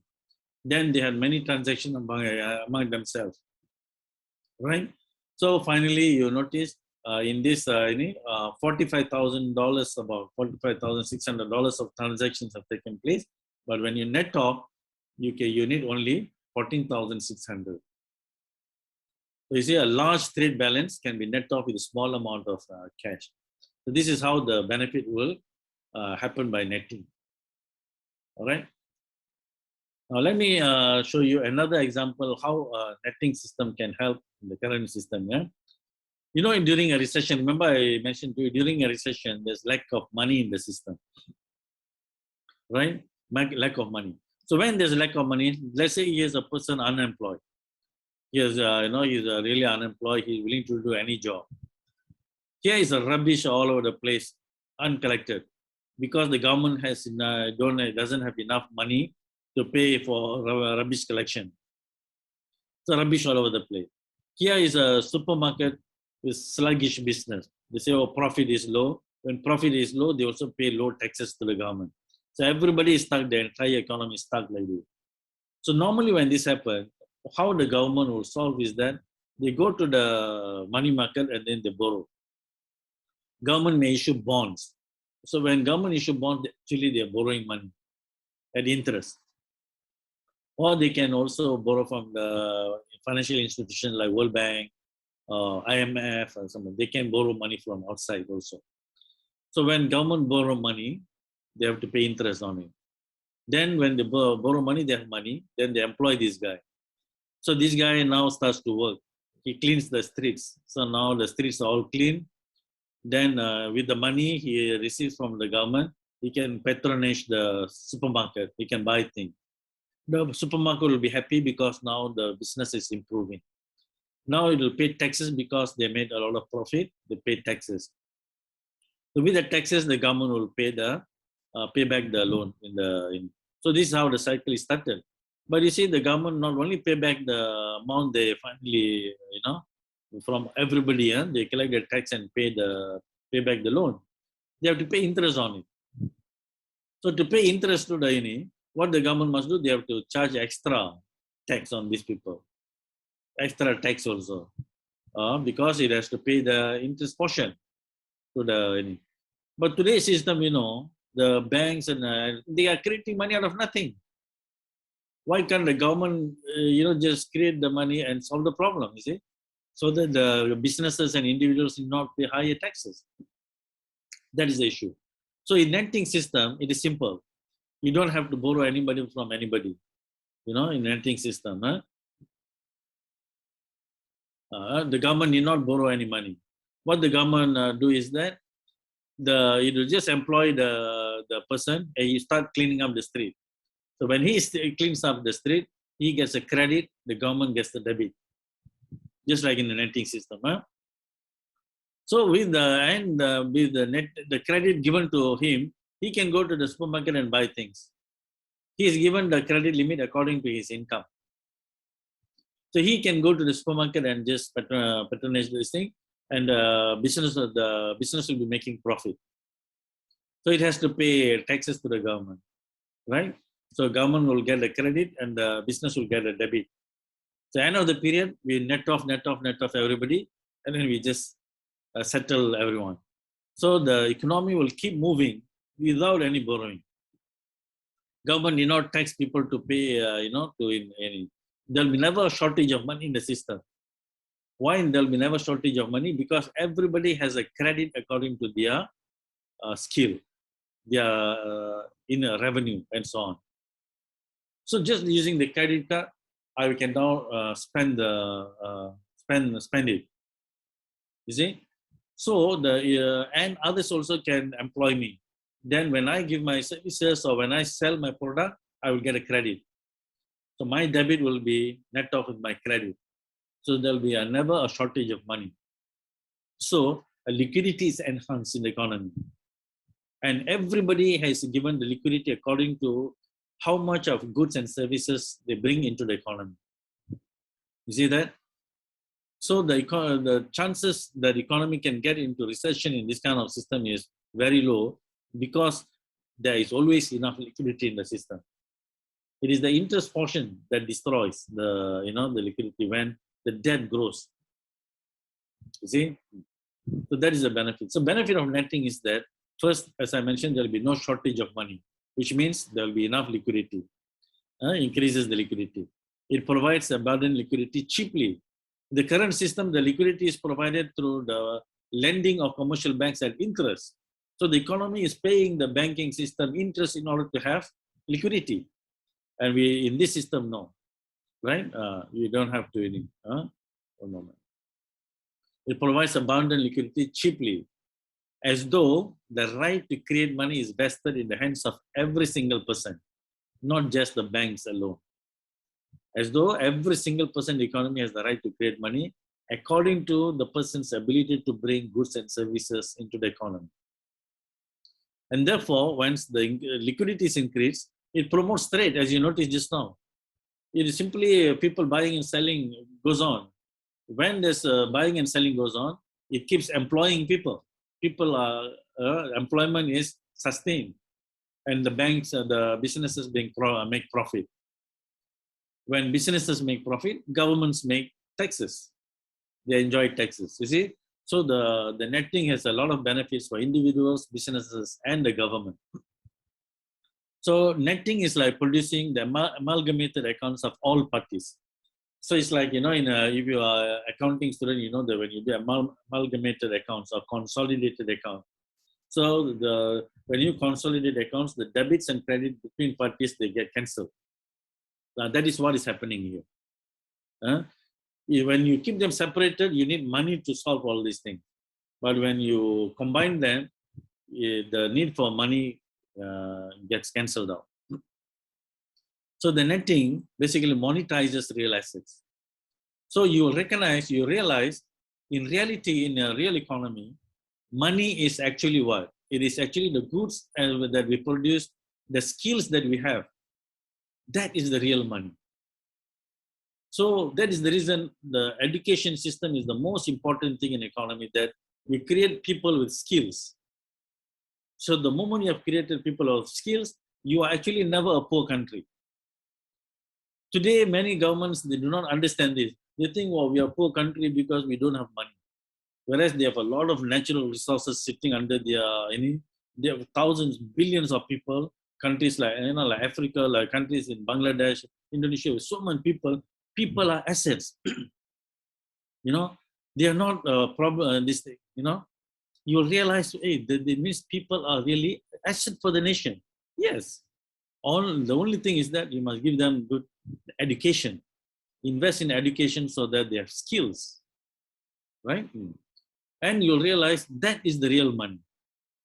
So when we have a netting system arranged like this, it gives us the ability to exchange whatever we are good at. And that improves our living standard I mentioned to you just now. So netting monetizes real assets, goods and services. And it redefines what money actually is, right? So in netting, there's no transfer of debt. There's no buying and selling of debt or transfer of debt. Buy and dine is not taking place. And it's all we are just giving you the right to credit, and we net off at the end. So for businesses, normally when most businesses, when they supply goods, they want 3-month credit. It's a normal practice to give them a 3-month credit. So what we can do is that in this system netting, we will do netting for businesses only once in 3 months. For individuals, we can do it every month. Those who are individuals, salaried people, net off every month. So it becomes an automatic credit card. But for businesses, we will net off every 3 months. So when we do that, it gives an efficient and cheap working capital financing for businesses. Many businesses fail because they fail to get working capital. Working capital management, many businesses fail because of that. So in here, in the netting system, you get free 3-month working capital, when we were in the netting system. So for Islamic finance, one need not resort to hela, the tawaru, commodity, murabaha, and so on for working capital financing. These are all, to me, tawaru all is just a hela only, is a 3-party lending actually. So for individuals, it provides a truly Islamic credit card. As I mentioned to you, you can Google and read our article on my paper, published paper on creating Islamic credit card using Mukasa. Okay, that's the benefit of netting. What about benefit of gold? Why you should be backed by gold? When you back by gold, it provides a stable measure of value, as I mentioned to you. Why the gold coin can buy a ship during the time of Prophet ﷺ, and today also, because it is a good stable of store of value. It is stable, right? So that is, and especially when you do international trade, then it becomes fair. Whatever I take from your country, when I export something from my country, we have equal value when we exchange. Okay, is a stable measure of value, and this measure of value is the missing in the present monetary system. Actually, there is no stable measure of value. The forex market, every moment our exchange rates are moving up and down, right? Let's say the rupiah exchange rate with the dollar, or the ringgit exchange rate. We just had the Turkish lira is collapsing. These are all ridiculous actually. A measure of value must be something that is constant. When we say a kilogram must be some weight that is constant across time and space. A kilogram in America must be same as a kilogram here. A kilogram yesterday must be same as kilogram today, so that we can have a reasonable trade, right? Same as a measure of meter. I'm buying, let's say, cloth from China. A meter in China must be same as a meter here. A meter last year must be same as meter this year. Then only we can do trade across time and meaning. So when we say a meter, a measure of length, it must be a constant. When we say a kilogram, a measure of weight, it must be a constant. So similarly, a measure of value must be a constant. You cannot trade it in the international currency market and then you see the value going. Imagine we trade, a length, meter in the market. Today, a meter is this length. Tomorrow it comes like this. Then it keeps on moving, right? You cannot do a reasonable, right? This is a fallacy in the present system. Sorry, I've been talking for, I need some. And then there's no monopoly. Please take a break, Professor, just for a few minutes to get some water. Yeah, please take a break. So can I take some? Well, 5 minutes or 10 minutes. Okay, just 1 minute. Give me a 1 minute. I'll be back. Yeah. Okay, just give me the. All right. Okay. Let's have 5 minutes to digest all the material, the ingredients that we ingested. Yeah, sure. Let's do that. That's a good idea.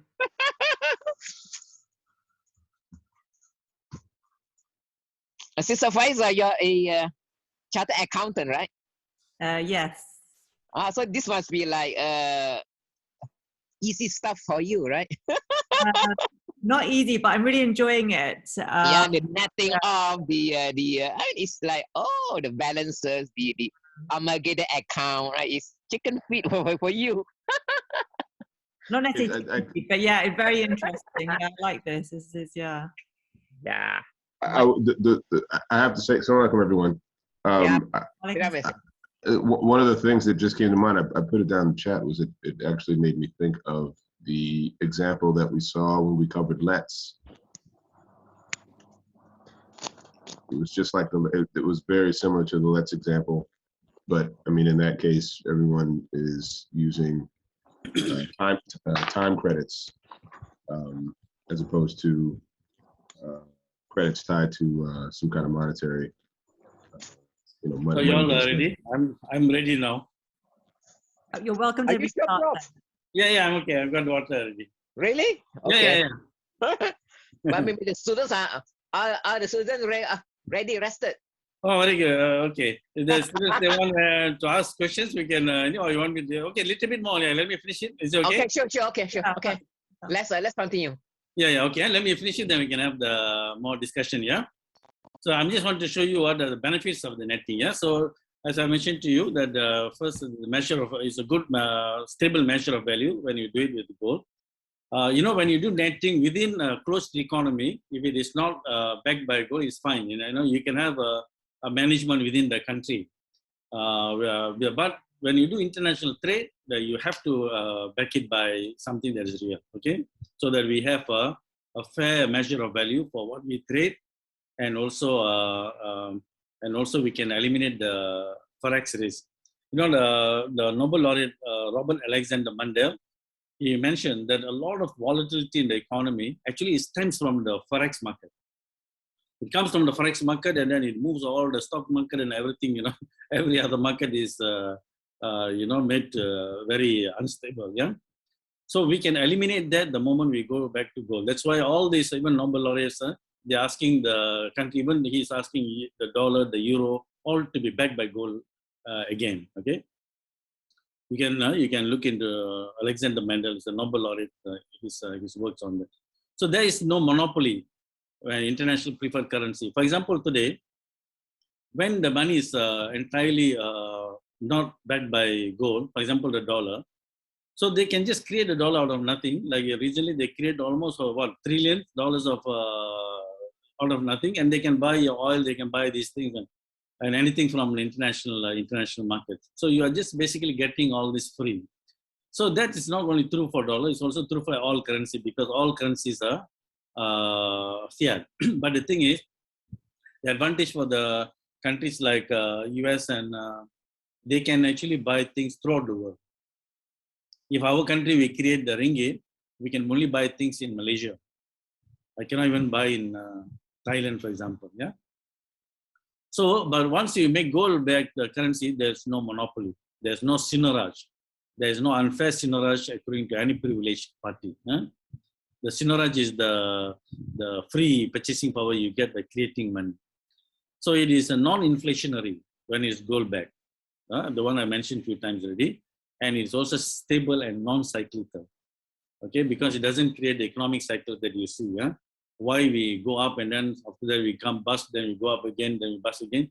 It's basically the creation of debt and the debt burst. When the debt bursts, then we go into recession. When we go into recession, then the governments will create expansionary monetary policies to push back the economy again.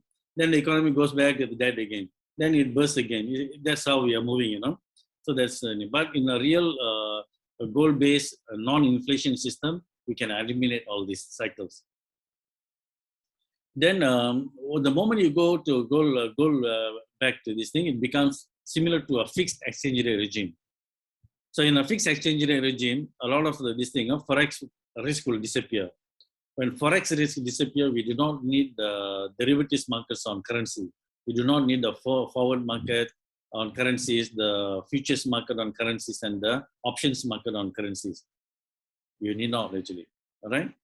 And there will be no currency risk involved, all right? Once there's no currency risk, it eliminates the possibility for speculation and arbitrage. Remember the East Asian currency crisis that Malaysia went through in 1997-98? Malaysia, Indonesia, South Korea, and Thailand, we all were attacked by currency speculators. We lost huge amount of money, wealth. And from 1998, when the country was hit like that, we also went into political problem because of that. And it created the rift between Tun Mahathir and Anwar Ibrahim. And until today, we have never recovered from this actually. What made it possible is the fiat monetary system of speculation and arbitrage. And the currency speculators, they made huge amount of money. I have no time, if you have time, I can explain to you how do they do that and how much billions they actually got from all these countries, okay? But all this will not be possible when we go to a gold-based system, okay? And therefore, it protects the wealth of the people. You see, we lost huge amount of wealth from the currency speculators attack. But here it will protect, and also the sovereignty of nations, which is it's one of the maqasid al-Sharia. So ultimately, that's why we go back to gold-backed system. Why not in non-interest? It should be non-interest. I think that we all know. Remember, so many socio-economic and environmental issues that come from interest-based system. Yeah. Let me just run through quickly. It does not cause an exponential growth in money and debt, as is the case with the present monetary system, which is highly inflationary, destabilizing, and unsustainable. Interest rate contributes to all this. Inflation, destabilizing factor, and because it creates the bubble, yeah, and also it causes because of the unsustainable. So many things, our environment, our economy, our social society, all have become unsustainable. And it does not transfer, one is non-interest, it does not transfer wealth unjustly. You know, in the present interest-based system, just by the structure of the monetary system, about wealth from the bottom, the people in the bottom rung of the economy is automatically transferred to the top people. Because they have capital, they lend out money, they have bonds and things like that. So automatically they earn wealth like that, transferred to them, the wealthy people. So when it's non-interest based, it does not transfer wealth unjustly, okay? And therefore, it does not contribute towards the widening gap of income and wealth distribution. It does not, yeah? And promotes cooperation in the economy rather than competition. You see, today's we always talk about business competition, this business must compete, you must strategize to compete. It's all about competition. But the true Islamic system, when you go into the way we design of knowledge and exchange and things like that, with Waqaf base, it becomes an economy of cooperation with social security for everyone. Okay? So that is the difference between. But the interest-based system is they promote competition. So, ultimately, it promotes stability and sustainability when it's not interest-based. And finally, what is the benefit of electronic system? I think that you all know the benefits of today's world. If you don't come up with a solution that is based on electronic, or even using, then it's no longer a solution ready. It has to be electronic solution. Because why electronic system is cheap, it's fast, it's efficient, right? Efficient.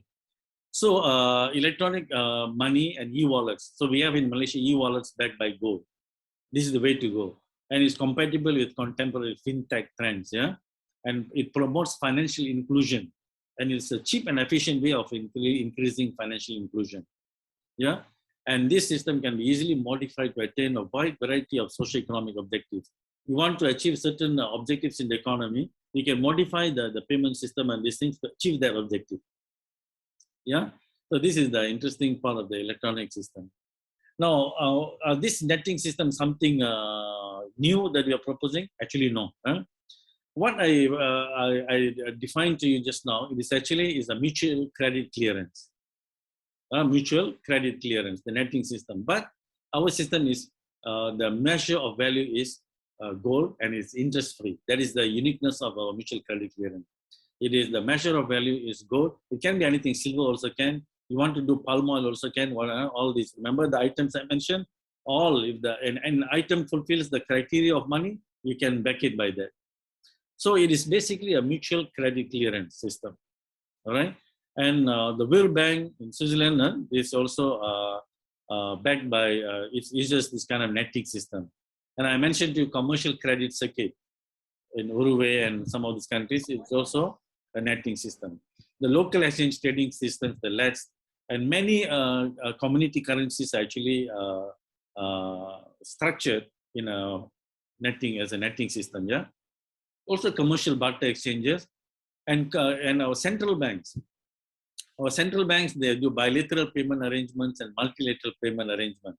It's between central banks, they do that. It's also a netting system. Or simple, the banks, they have the check clearance, right? Daily check clearance. The clearing house is also a netting system. So netting is the one I've mentioned to you, the Mukasa is actually it's nothing new. But the moment we do it on a national scale, where if it is operated by the government, that will be the best. As I mentioned to you, there's so many benefits. If it doesn't, then you can do like a community currency. It is only for this community, like the LED system, local exchange trading scheme. But we use real money as measure of value, and will be interest free. All right. So, wallahu alam bisawab. So thank you very much. I always end with a picture of a baby because we need to leave something that is sustainable for the future generation. Thank you very much. Assalamu alaikum wa rahmatullahi wa barakatuh. Wa alaikum salam wa rahmatullah. Thank you so much, Professor. You're welcome. Kameel, is a fantastic presentation. It's very clear. Your graphic is so beautiful. So, okay, now the floor is open for questions. Please, okay, preferably we would like you to show your face and voice out your questions. Okay, I will exit this, yeah? All right, sure. Thank you. Okay.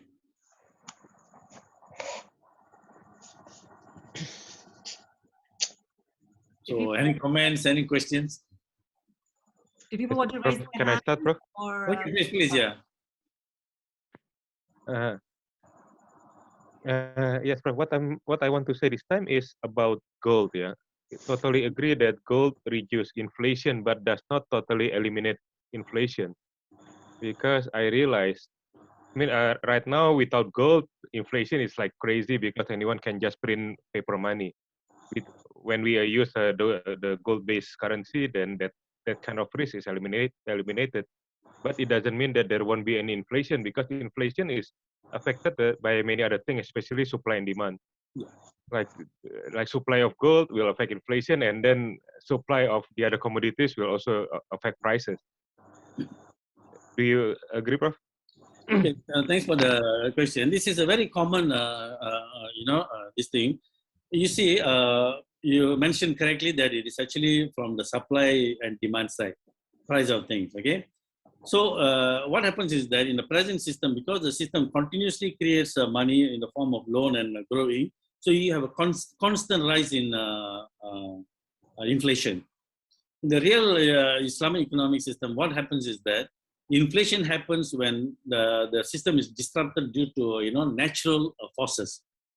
What do you mean by, for example, let's say you have a paddy field. Yeah, I see a nice picture of paddy field behind your, yeah. So let's say you have a paddy field there, you're producing rice.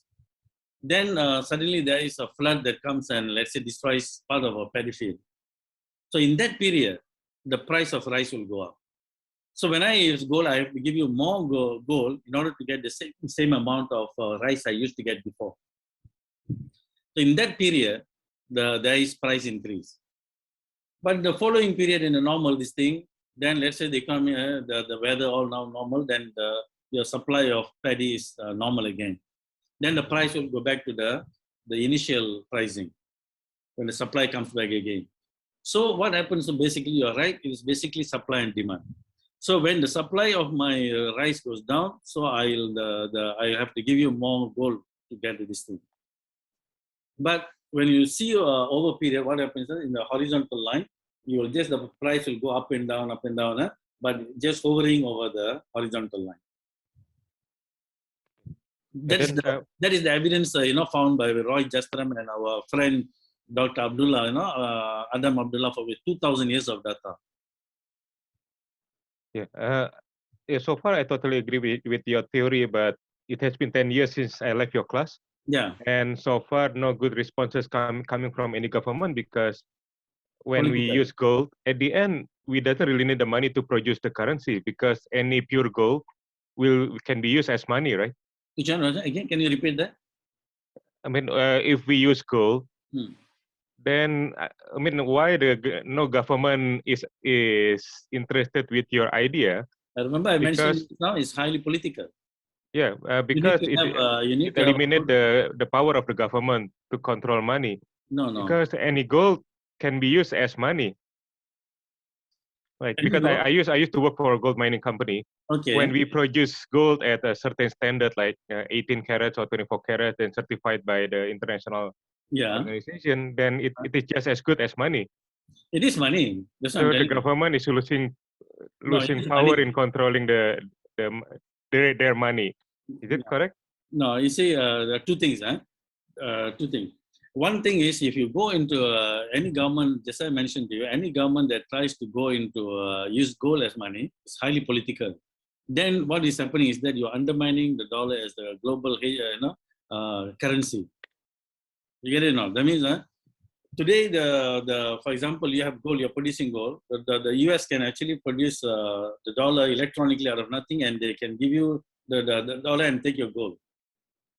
You will go under the ground, you work, and then all sweat, everything, you bring out the gold, you melt it, it's melted, and then finally they'll just give an electronic record as dollar and take your gold from you. And if you say, no, you have to give you a real thing, and then they will bring you an army and they'll make you say, you'll say yes. So governments today cannot say that they want to change. That's why I said it's highly political. That's the reason why even Saddam Hussein was not able to implement a thing. What was if you ask me, the weapon of mass destruction they were talking about, if that thing, when Saddam, if he really sold his, the oil for petrol for euros, then the power of the dollar will come down globally. That will actually destroy the US power. So you have to understand what is the weapon of mass destruction they're talking about. Is there? Yes, there is a power. They will lose the power, you see. So are you ready to threaten that? You can't, because you don't have the army to this thing. So China was kind of able to do that. So they're able to do that. So we in this part of the world, the best thing you ask me, what I will do, individually I can do something with gold. I can do financial management using gold, you see, individually. And sometimes as communities, you can also do it. Just like many other people, like you see, many communities, they have a real money-based system. The moment when you do a simple netting system among yourself, like local exchange trading scheme, you're actually doing a kind of real economy already among yourself. But nationally, it is not possible today unless you have you can counter the military power of the US and many of these countries. So you need to understand why your country is not doing it, why Malaysia is not doing it. Why is it that when Malaysia, Mahathir wanted to do it in year 2000, a warning came and he immediately backed off. Luckily, he backed off. Otherwise, he would have been the second Iraq, isn't it? So you have to understand these things, from an economic perspective. You have to understand from a religious perspective, but you have to also understand from political perspective. Just one last question from me, Prof. Yeah. Islamic finance is based on risk sharing. But what I see in Indonesia, and I assume it is also happening in Malaysia, until now, the children and the people are not trained to do risk sharing. Even lately, I realized because of the behavior of the banks, we are trained to be risk avoidance. Yeah, correct. So we are trying to be safe, not to be able and to be willing to take risks. Yes. Is it correct, sir? And is it happening also in Malaysia? And I guess if we really want to see Islamic finance to grow properly, then we need to change the way we educate even the children, and even like everybody. How come we we are dreaming of Islamic finance to grow if in general as a society, we are not trained to be risk sharing, but even now we are directed, especially by the bank, to be risk avoidance. Yeah. Am I correct? Yeah, you're And correct. you as an educator, you have any idea on how we change the way I mean, how to change the mindset of the people in general about this? No, actually, to be frank with you, Brother Abbas, thank you for the question. You know, you might have forgotten this thing, you know, when you were, because many years ago, many times I mentioned in our classes that when you see the Islamic bank of today, right, it is actually working within the paper money system, right? You remember, I always highlighted the fact that when you have a conventional banking system, Islamic banking system working within the same environment, fiat monetary system, even though the Islamic banking is trying to do interest-free banking, right? Interest-free banking, and arbitrage will become possible.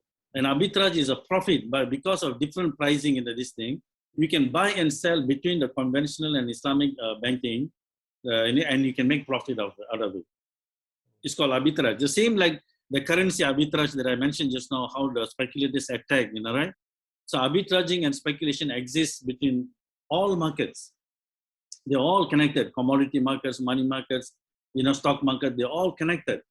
So whenever disequilibrium happens, market participants can play the disequilibrium and make profit out of it. So what happens is that because of that, the Islamic banking and conventional banking will tend to converge. That means the characteristics of Islamic bank will become similar to conventional banking to close the arbitrage gap. You see? So it is not because we are educating this thing. Even when we educate our youngsters to share the risk, in the present monetary system and when the banking system, particularly the banking, they cannot be completely risk takers or follow the Islamic banking because of the arbitrage that happens between them and the conventional banking. You see? So it is a natural phenomenon from finance, what you're observing.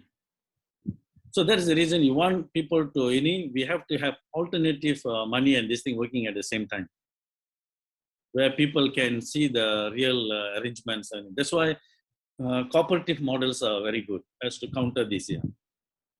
Thank you, Prof. Yeah. Thank you so much. Bilal, do you want to go ahead with your question? Yeah. Thank you. Oh, very good. I like your presentations. First introduce yourself quickly. Okay. My name is Bilal. Yes, I'm currently living in Berlin, but I work in the Middle East in general with a headquarters in Lebanon on a social enterprise accelerator. We basically take money from Francais, these big organizations, chop it up and give it to micro enterprises and give them mentorship and training and support. So that's my work. And so I guess it's related to my question because I really liked this netting system. And I was wondering if there's, we just talked about investment, right? And youth and risk and investing in new things. I saw where you could use it to support businesses in a cash crunch, you give them kind of 3 months, but what about new businesses and new investments? Is this a system that can support that, or does that have to come from somewhere else? You mean whether for you use netting for new businesses? Is that what you're questioning? Yeah, like investments, the way that I understand netting is like, this business will be able to pay back in 3 months. So let's give it money now and everything will balance out. But a new business is like, and maybe it could not. There's this risk element. And I'm wondering if it fits into the system or is there another space for it? Actually, it fits, but then the problem is this. That means someone must correctly analyze the business to see that it is able to pay in the future. So that's the reason I'm saying that if this system is implemented by the government is the best. Then the government can take the risk of giving the business a certain amount. For example, let's say you want to start a business, and then we evaluate this thing. We give you a certain amount of credit. Okay, we give you so much of credit for your business. Then you start. Okay. Let's say you suddenly defaulted after that. Let's say you fail. Let's say the business failed and defaulted. what happens is that the rest of us, let's say in the system, we wouldn't even know that you're defaulting. Just like the credit card system.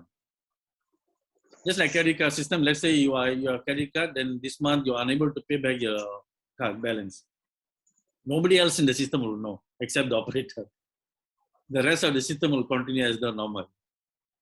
So the same thing will happen, you know, the same thing will happen. The rest of the system will just go on as though nothing happened, you know. But we will, you know, as an operator will come, you know, come after you. But if you are unable to pay, then it is acceptable. The government will absorb the thing. The economy can absorb the thing. Yeah. It makes me wonder if there's any let system and how it might relate to an insurance system. Because I can also see different other places of risk, like somebody getting, you know, they're working and they expect to be able to contribute back next month this amount, but there's an accident or something happens. So how does insurance fit into the picture of this netting process? The insurance business can be a part of the business inside. Yeah, it's just another business within the, you know, all the other businesses. So it can just operate, you know, as and normally, since in the system we are giving 3-month credit. So even if you are unable to pay after that, we can still wait for, you know, we can give you another month to extra, because nobody else will know we are giving you the extra time to pay. Because there will be a moral question. For example, let's say you are unable to pay, to pay the system. So we will settle the rest of the guys. You are still owing this. You are still owing the system so much of money. But the moment you pay, now the question is to whom the money actually belongs. You know, in the credit card system, the bankers will take it as though it belongs to them, even though they were actually doing debit and credit entry only. So in our Islamic system, in the netting, I believe that that money belongs to the society. So you need to give it back to the society, maybe to the orphans or those, you know, underprivileged people, you know. So that is a moral question we need to answer. That when we collect the money from you, to whom the money actually belongs to? It actually belongs to the system, not to anybody. Okay, thank you very much. I'll have other questions, but I'll leave space for others. Any other questions? Assalamu alaikum wa rahmatullahi wa barakatuh. Salam. This is Mehdi Ziad from Dubai. Welcome, brother. The question is maybe directed as well to Sidi Adi and Sidi Rhamis. It's regarding, I think, this netting system. Where I see it is that it requires a minimum critical mass in terms. It requires a minimum number of people in the community, in the system. Yeah. Be able to make that economic model work. Correct. In previous modules and classes, we were studying the chapter 14 of Dr. Mollison's book, and he was saying that communities such as intentional communities that he was describing would require a minimum of 500 members to make them economically sustainable and self-resilient. Do you have any insight in terms of how many should we be in this system to make it to have enough diverse skills and so on? You're posing this question to them or to me? I would like to hear your perspective and then their commentary on it. Okay, we did this thing, simple kind of simulation kind of thing, right? But you see, we think, you know, for about 100 businesses, but they must be connected, like a supply chain. So only when like there's a supply chain kind of thing, once we have 100, then it can very nicely, it can start working on its own. So 500, if you have, let's say, this thing, this actually is good enough. Yeah. But, you know, if 100 businesses, you said, Sidi, 100 businesses. But 100 businesses that are connected through like a supply chain kind of thing. I mean, there must be buying and selling must happen between the businesses. You cannot go and do a netting with, let's say, all fishermen, you know, let's say a cooperative of fishermen. So they're all selling the same fish. So there will be no transaction. So you must have diverse businesses that are actually buying and selling. So, you know, the best way this thing is actually to go to chamber of commerce to diverse businesses. Yes. Then you provide the netting system for the entire chamber of commerce, all, thousands of them businesses. Mm. And then there will be a very good, synergy. And then if we go to Chamber of Commerce, then we start approaching this national level where we may come out in their radar system. What we can do is that, you see, remember I showed you, even when you do netting, even without gold also, there's a lot of benefit already. Mm. Oh, So yes. At least this one is feasible. Yes. Yeah. Absolutely. So you can do the netting within the present system, but not goal-based. Mm. Only the goal is highly political. Thank you so much. So 100 companies at least. Dr. Adi Sidi Rhamis, inshallah, we can reach this number one day. Inshallah. Can I have IG Chamber of Commerce, inshallah? Inshallah. But I think just generally, I think everything that I heard here, that what immediately came to mind was the LETS system, and I'm glad you mentioned. I saw LETS mentioned in the slide, but that point about the diversification of products and services, yes, right, that would be a part of this netting system is, that's the critical piece, because you have to imagine that you're basically building a body. yes, And a body has different organs in order for the body to function as a body. And similarly, the economy is a body that is comprised of a variety of different products and services, or at least possessing the capacity to provide those. correct. And in lieu of, say, you may have situations where you don't have access to legal tender in order to exchange for those goods and services, as long as you have a means of accounting Yes, for the transacting of the provisioning of those goods and services, you're fine. yes, And I think this is the thing that most of us are just simply not accustomed to, is how do we figure out how to account for the transacting of the goods and services? Once we get that, under our belt, once we can kind of imagine how that can take place without having to use money, then we're off to the races. correct. Right. Then we can do whatever we want. Yes, that's exactly what netting is. Siramis, please show your face Sorry. I didn't realize I didn't have my camera on. Siramis is my co-teacher and the founder of this whole game. Nice meeting you. Good morning from the American West Coast. This is the co-teacher and it's actually past midnight here. Yeah, we're on the other end. It's early morning here. Thanks for your comment. It's true. Yeah, thanks for your comment. Thank you for the presentation. That was wonderful. I thought that was really just spot on. Okay. Mashallah. Do you have any other questions or comments?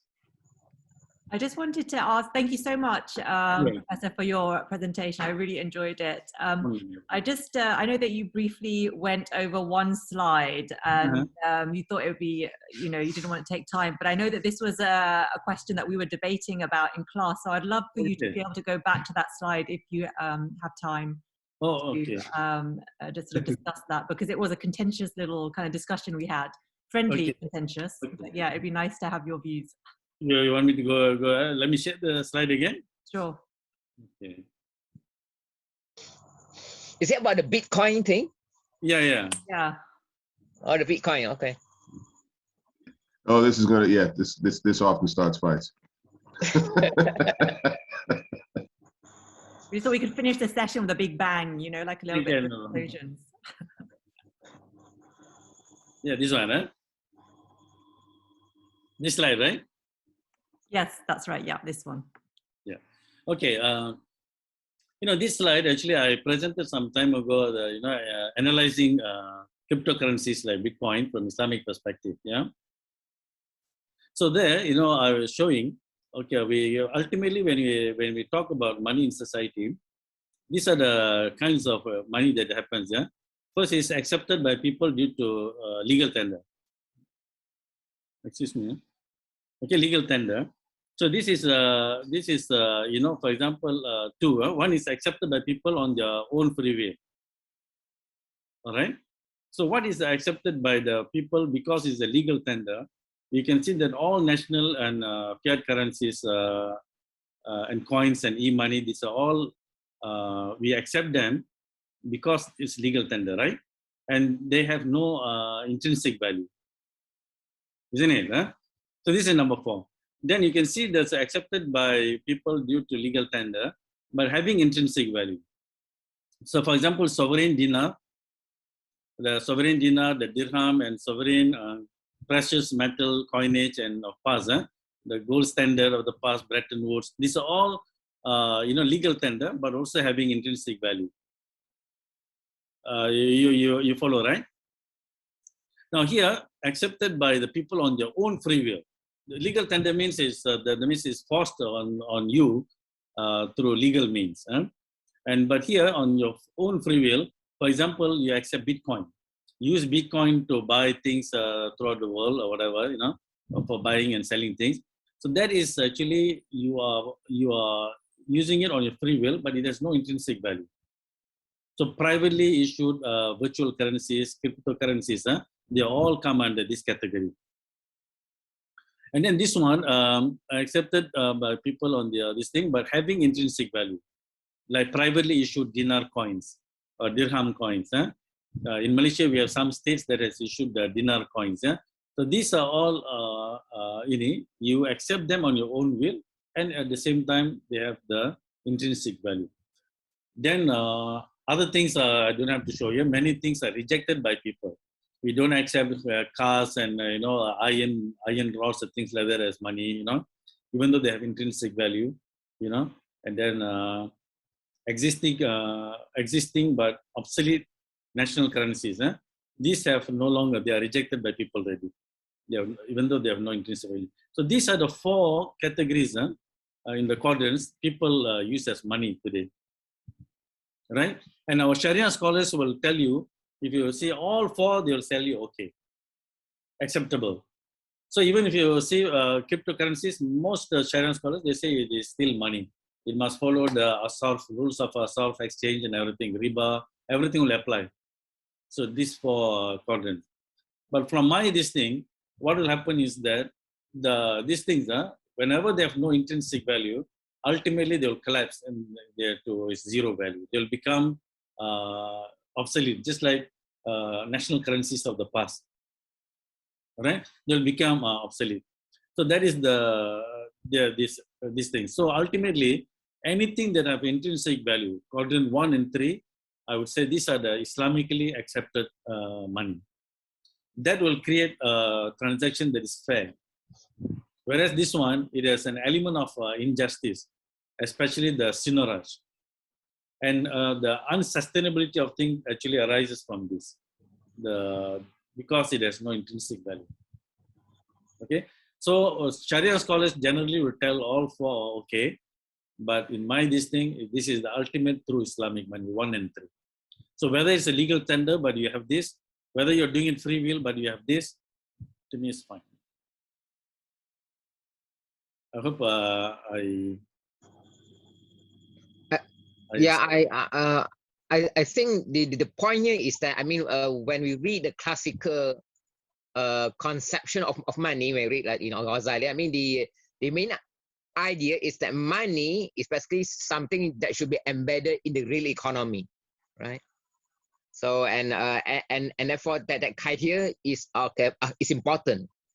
So money cannot be something that people just make like Bitcoin out of the computer, but not really embedded in the economy. Yes. So it's all like speculative, right? So your first, the first 2, the first 2 categories like you outline have intrinsic value. That means it is embedded in real economies. Yes, correct. So I think and we find that that conception that's one very important conception in the classical Islamic definition of money, that that the modern Mufti totally overload or have no understanding whatsoever. Exactly. You see, Dr. Adi, you have exactly mentioned this. That's what it means. You see, when the money is part of the real economy, then only you will have this parallel line going together. Yes. So that is the intrinsic value part, you see. When money is part of the real economy, that means it must have the intrinsic value. Only then the red line and the green line, they go into. Yeah, and you see, and then the intrinsic values is very important to preempt horror, right? To prevent that bubble, right? That every 10 years for this, and even now the Bitcoin and all that, it's so much horror, so much like ambiguity and risk and fraud, and I mean, and it's not really money, because people is always valuing the Bitcoin against the dollar. Well, if Bitcoin is money, then what's the need of value against the dollar, right? So it's just like it's just total fiction, and because it's a total fiction, and good for highly skilled technical nerds. There's a lot of horror there, and nobody understand how the system works, and people pretend to know how it works. So full of ignorance, of chance, of gambling, and nobody can see any real connection to the really real world of production of like so it's nothing but in your case in the if have intrinsic value, that means we can see the direct connection between the money and the economy. Yes. Yeah. Only then the money will have a stable measure. It will become a stable measure of value. When you have the intrinsic value. So, and another thing, this thing, if you notice those without intrinsic value, ultimately they will collapse. They will go back to a zero intrinsic value. In other words, Bitcoin and all these cryptocurrencies, yes, you might be able to make a lot of money in the short term. You bought at a low price, it went very high, you sold and things like that. But time will come, it will collapse and it will become nothing. And those who bought them at the high prices, they will become the losers in the game. Okay. So there was an interesting article in the Financial Times not that long ago talking about basically saying that Bitcoin and the cryptocurrencies are a Ponzi scheme. He said similar to what you saw with what happened with Bernard Madoff on Wall Street. He said, but it's worse. Yeah. He said it's worse. He said because at least in the case of what happened with Madoff, because it was tied to the conventional financial system. People were able to actually be repaid, right? What was taken from them, by means of fraud. Correct. Whereas in the crypto case, if that people would not have that, they would not have the opportunity to actually be able to get some kind of resolution or remuneration. Yeah. Yes, that's because it's not issued by any single party. You can't take it anywhere. You cannot go to the police and make a report. So this is the thing with Bitcoin. It's like the tulip bubble in the past. Remember, the tulip bubble is just a bubble. So it will exist so long people have some faith in it, but ultimately it will go to zero intrinsic value. We just don't know when. Thank you for that. I think, Bilal, have you got a follow-up question? Or value and currencies. I had a question as you were talking about the different types. I remember reading that there used to be, I think, a sort of netting system in the past that used grain. Grains. And grain. And it had a unique property in that there was spoilage. So every X amount of months or so, there would actually be less grain, and it actually inspired more transactions faster. It kind of it promoted faster transactions. And so there's grains that you can use as a part of your netting system. There's salt. Salt, there's no spoilage. It probably will last a very long time. And then there's something like I'm most familiar with is agar wood. It actually appreciates in value. So it gets better, higher quality if you wait. Which of these three do you think would make a better base for a money netting system? Inflationary, deflationary, or steady state? As I mentioned to you, Bilal, the best money is one that has a stable value. All right? So stable value means when you convert it to other, relative to other commodities and things like that, it should have a stable value. That is the best money. All right. So if you salt. So you're saying salt. Salt is of these three. Yeah. Not growing, not shrinking. Yeah, exactly. And similarly, like for gold will be the best. You know why? Take salt and gold, for example. They fulfill all the criteria, all the 5 or 6 criteria. But then you look at the durability. Salt, for example, okay, if you get water or something, then it will become dissolved. But later you need to extract the water in order to get back your salt, right? But can any other thing destroy salt? But if you see gold, it is a unique element, from Earth. When you extract, it has been in Earth millions of years, or even billions. But when you extract it, it actually is extracted in the form of gold itself, not even like iron. When you extract it as iron oxide, which is a rust, then you have to remove the oxygen, then only you get the pure iron. But gold remains as gold. It doesn't react with any other thing. So you just take out, then you remove all other impurities, you melt it, you get it as gold itself. So the gold doesn't even react with this thing, acid. You cannot pour acid and destroy anything. One of the things, the jeweler, how they test for gold, whether it's 22 karat or 24 karat, they'll rub it on a small stone a little bit, and then they'll put a concentrated hydrochloric acid on it. All other metals, the acid will eat except the gold. So they'll know how much of gold content is inside. You see? So is there any risk for? I know there's some crazy people that want to mine asteroids, and if they do wind up bringing large amounts of gold new into the ecosystem, what could the implications be for? Let's say that we succeeded, we convinced the governments of the world, we're now on gold, and then suddenly we're mining asteroids. What happens now? Then definitely, you see, remember Brother Abbas, Jamil brought up the issue. It's all demand and supply. The moment you bring a lot of gold inside, then you have to give more gold for any items that you have. It's inflation, yes. So it will put an inflation at that point. How much suddenly there is. But historically, it has never happened that way. Thousands of years in history. Because with the creation of gold, it is said that it is distributed in the entire earth in a very minute amount, that even to find a nugget is rare, you see. So because of that, conversation, suddenly what if I find a lot of gold, is actually very theoretical and never happened in history. But if it did happen, then just the pricing will change. If there's so much of gold that now everywhere gold, people can find on the ground everywhere gold there, then silver might become the better money after that.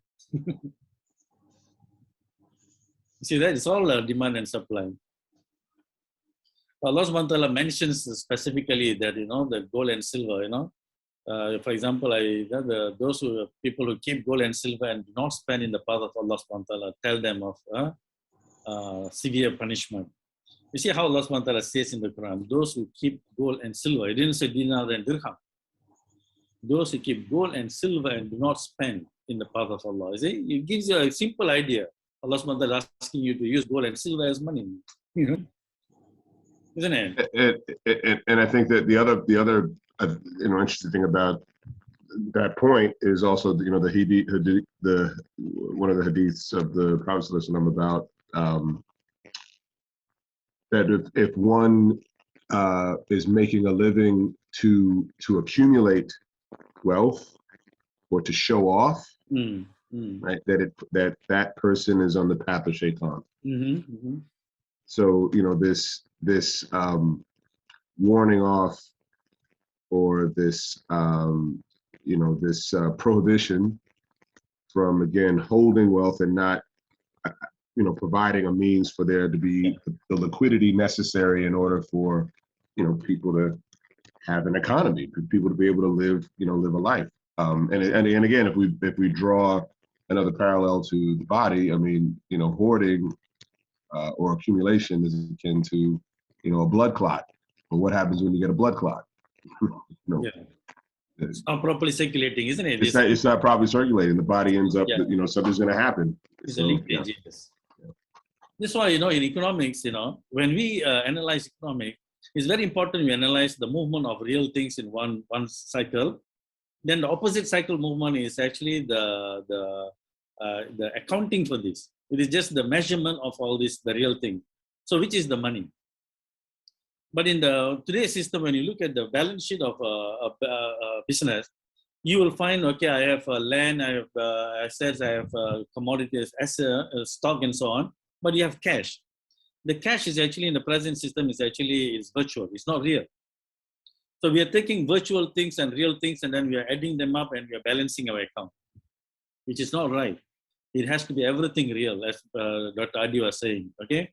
So we need to observe the movement of money as the one that provides the liquidity for the movement of the real thing. We need to keep them separated. And we must always focus there's enough liquidity in the economy so that this portion will be always moving, the real economy. Because that will tell you, that will show you what actually happens during recessions. It is actually lack of liquidity, nothing else. That's why it keeps the people unemployed and the businesses all, this. And why in every recession, you can see why governments take expansionary monetary policies. Okay? So the netting system provides all the liquidity that's needed all the time. Is the netting system, could you see it as almost similar in terms of this, in terms of the impact of universal basic income? It's sort of like giving money in advance. I'm kind of curious. You mean the universal basic income principle? Is that what you're talking about? Yeah. The idea of just giving people money, and it's like pre-accounting. It's adding credits to people. So I'm just wondering about these two circles and how UBI differs from netting. There's a slight difference, Mr. Brother Bilal here. The difference is in a netting system, it's a credit given to you. Okay, you can spend, yes, you can buy things with it, but we also expect you to provide goods and services to others so that a netting can take place. But I think UBI expects that as well. They just like pray that their education system was good enough, and they're like, okay, you know. UBI is a transfer payment. You're getting something for which you do not have to give back anything. It's like, it's a transfer payment. Which I'll agree if you want to give it to the low-income group people. I think in the experiments where it's worked, it was in communities that were already privileged. So I know there were some UBI experiments in Silicon Valley. There's one here in Berlin. And I think in the Nordic countries also have some UBI experiments. And they work probably partially because of their educated communities. Correct. Well, Bilal, even, you see, remember I mentioned three things. One is the education that creates skill and so on to create an Islamic economic system. The second is our monetary thing. The third is the wakaf-based system, like what Brother Jamil was all they are doing in Indonesia, right? The third is under the third one, when people contribute wakaf and then the wakaf assets are actually invested, the wealth that comes from it, it can be used to finance the basic income, especially for the low, underprivileged communities. So I have a model these things where the wakaf system, where you also have the UBI for the embedded within the Islamic system. And last week we heard about an organization, instead of just providing basic like food and shelter with UBI and give people that, they try to make zakat contributors in the future by offering training with the waqf funds, if I remember correctly. They were taking zakat to do training to create future zakat givers rather than basic needs. Yes. Yeah, it's possible. Yeah. Okay. This is so cool. I really like everything that you shared today. Okay. And the only thing that I think me and Jamil have some, like I heard Jamil's frustration is, do we really need to convince governments? Like, what is the small things that we can do, or not the small things? What are the things that are in our hands, even as large communities? Like, there's billion plus Muslims that coordinate a sizable group. Could we do something rather than waiting for governments? Correct. Let the government do their part, and then let the communities do their part. Yeah. Time will come when everything will fall in place. We cannot expect at this moment for the government to do on the monetary side. Education we can do the wakaf we can do. These two are within the legal limit. But the monetary side is highly political, as I mentioned to you. We can do resharing, avoiding interest. Yeah. Correct. Yeah. You know, and the community netting system like Let's is a very powerful way. The Let's system. And you can even time-based, time-based like the Furyo in Japan. Furyo is, for example, in China, in Japan, they have this aging problem, right? Aging problem. People are becoming old and they need people to take care of the elderly. So what, for example, let's say my mother is in another state in Malaysia. I can provide, services to old people in my state here in Selangor. I can, let's say I give them 5 hours of service. So I will have 5 hours of credit. So someone in northern state where my mother lives can give a service to my mother and take my credit away. So Japan has a system like that. So let's say I don't have a mother anymore, but let's say I go and help someone to do that help. So I've accumulated 100 hours of service. So later during my old age, I can use that to get services from others. So this is also a netting system, but netting system of services very focused on helping the elderly. So it's called Furyo. These are all real money systems actually. I'd like to hear about the way that you determine the credit in the nets system, because I didn't really like the time banking process, just because it's like, as a business owner, I don't like paying people for time. Yeah, I just feel like we should be incentivizing outputs or creativity or doing things in new ways to create efficiencies rather than, okay, if I can drag this out for a really long time, I get X amount of credits of hours. I know that people are better than that, and we want the Let's system to be, inspiring and full of positive people who try to do things effectively. But I'm curious about the credit system in the nets that doesn't base things on time. Yeah. You said that you would mention it later. Correct. For example, let's say your income, monthly income is, let's say, 10K per month, right? That's you're working and you're getting salary 10K. So the system will can give you a credit limit to that 10K. Because if you spend 10K of this thing, you'll be able to settle it. That's an easy way to say it. Just like how the banks, when they decide, or credit card operators, how they decide how much of credit to give you, right? First one is for individuals is salary. For businesses, like we mentioned here, it is actually their monthly sales or quarterly sales they make. It is the sales that are going to net off between the parties. So it would be salary minus all necessary expenses, whatever, correct. Like rent and food and everything. Yes, correct. I just want to add a bit about the time. I see when the time-based LED system, like in Japan, I mean, it's not only time. It's actually the time is like a unit of measure of labor. Correct. Well, but it's actually like labor exchange. So it's not about time. It's about a so it's actually measured. The time there is not a unit of measure of a. So it's just unit. It's okay marked for you. Okay, unit of labor. So people are not paying for time. You're paying for labor. Actually, Dr. Adi, you are right. It is netting of labor. But because the labor is very standardized here, that's basically you are helping the elderly, not anything else. So because of that, we can use the time. They are using the time. For example, let's say you want to do, let's say, labor between here where, let's say you want to do time netting. Where one is a heart surgeon and another, let's say, a sweeper. You cannot minus net of 1 hour of heart surgeon's time and 1 hour of this thing, because the heart surgeon has invested years before he become a heart surgeon. So all those labor must be accounted for. That the investment he did has to be accounted for. You see, so that's where you cannot. But here it's because of similar, almost homogeneous service, so it is measured in time. Maybe when figure out a system like a time system that can kind of like kind of account for different services. No? If, Correct. Yeah. I think we can figure out a way, When it's different services, just use gold. Finish. Okay. Yeah. But You solve the you know, problem. Dr. Eddie, we could try to like account for all.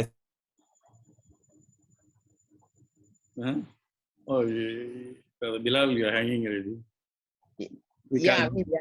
So of course, like certain services, they are like incommensurable. I mean, you cannot compare a sweeper and with a heart surgeon, because it's like you, unless you have like a common measure like gold or something. So I mean, so it's all up to our creativity. You do more research. The best finance brain just go into this rather than go off and working for Wall Street. Why don't they put their minds to make it more and more efficient, more and more successful system, right? I just realized our friend Justin also here. Yes, yeah. Very present. Brother Justin, you're there. Assalamualaikum. Waalaikumsalam. Yeah, show your face, please. I'm half awake. Sorry, I'm half awake. A close friend and big supporter of the IG, the pioneering supporter of the IG, and a founding member, or maybe a board member of the MMJ, a very important member of the movement of monetary justice. Yeah, sure. Assalamualaikum, Justin. Waalaikumsalam, brother Sidi. How are you? I'm doing well. Good to see you. MashaAllah. Alhamdulillah. These are the brothers who really set up the movement for monetary justice. Right. And very okay, brother Adi. I think it's only 12:50. Yeah, sure. Okay. Bye. Thank you very much for giving me the opportunity. And all right. Thank you. I just like to make. I don't know whether I should make the announcement, but never mind. Later on. Okay, inshallah. Thank you so much. And inshallah, we'll be having you again soon.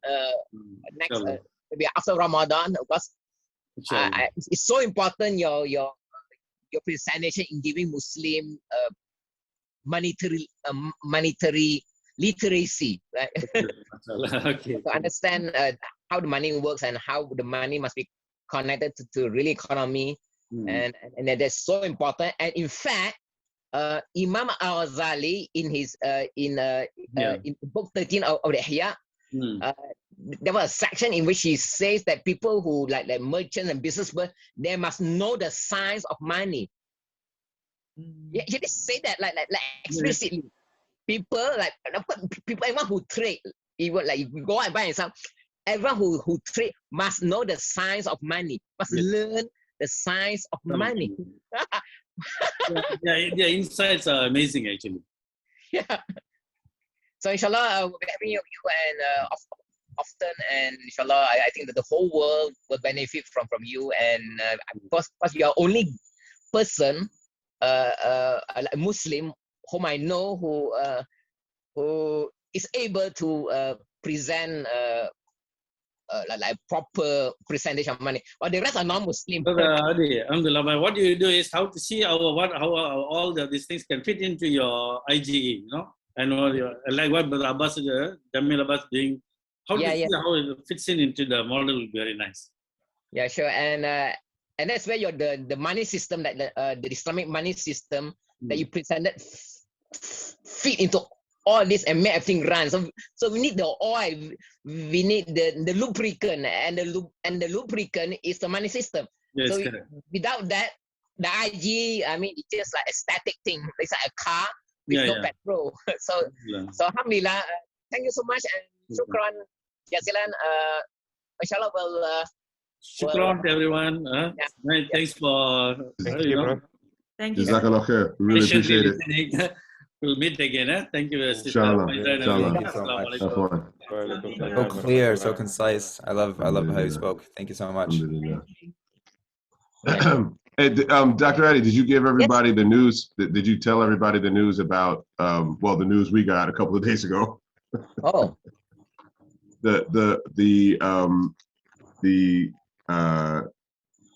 global Muslim startups to watch Yeah. for 2022.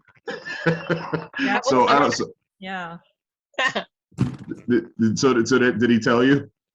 Yeah. Mohammed actually found that bit of information and we circulated it on our internal WhatsApp group. So we were very, mashallah, really pleased to see that. That was lovely.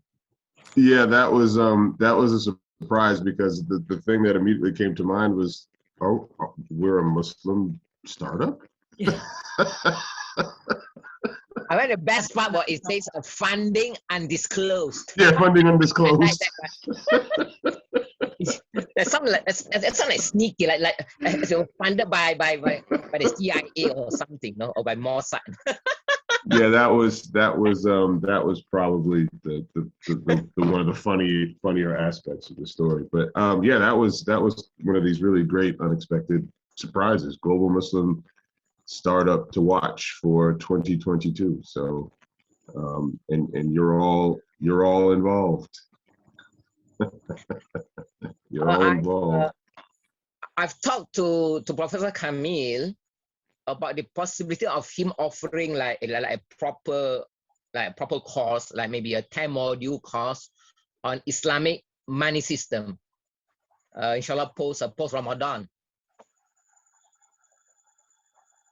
Yeah, inshallah, I think that's something that I've arranged for him to do, because this topic of payment system is so important, and I think we need a proper accessible technical course. I mean, like a more detailed course. But alhamdulillah, I think the slides were like fantastic. It's 60 slides. I think that's a good mapping of the Islamic payment system. Yeah, it was a really great presentation, actually, mashallah. It was really good. And I actually, some of the concepts I've come across before only because I have listened to Yusuf Jar's Story of Riba series, and I'll have to share it with you, but I think that that's also a really nice, simple way of explaining the problem of a riba-based system. And he also brings a historic dimension as well, how within history, the wars have been funded through riba, and so it just basically really clarifies why riba is so evil, because of the historic kind of implications of it in the world, and it charts out that aspect as well. So I think it's a really so Yusuf Jar was with us today this evening, so he was sending his salams to you, Dr. Adi. But yeah, oh, you're on mute. But yeah, I think that aspect of his kind of, he gave it his, I mean, I liked his Story of Riba. That was a nice kind of introduction to Islamic kind of, just that mode of thinking. Yeah, and our view is comparable to like some people in the West, like Margaret Kennedy, like whom we mentioned last time. Interest and inflation-free money. I was mentioned in the module on money, module 10. Right, sure. Right, yeah. But yeah, great. So we're basically at the top of the hour. So thank you so much. Shall we? Yeah. Again, next week, inshallah, we'll have Mr. Zainal Abidin Kaji, the CEO of Alcaf South Africa. Inshallah. Well, I think he's an early supporter of the IG. In fact, South Africa was the first nation to support the IGE. That was like 10 years ago. All right. Thank you. So inshallah, we'll see everyone next week, inshallah. So this will be at the later time, 1 hour later, like normal time. Yeah, it's at normal time. Normal time, inshallah. Okay, great. All right then. Thank you so much. Shukran. Assalamu alaikum. Okay, Thank you, everybody. Salam. Yeah. Wa alaikum salam.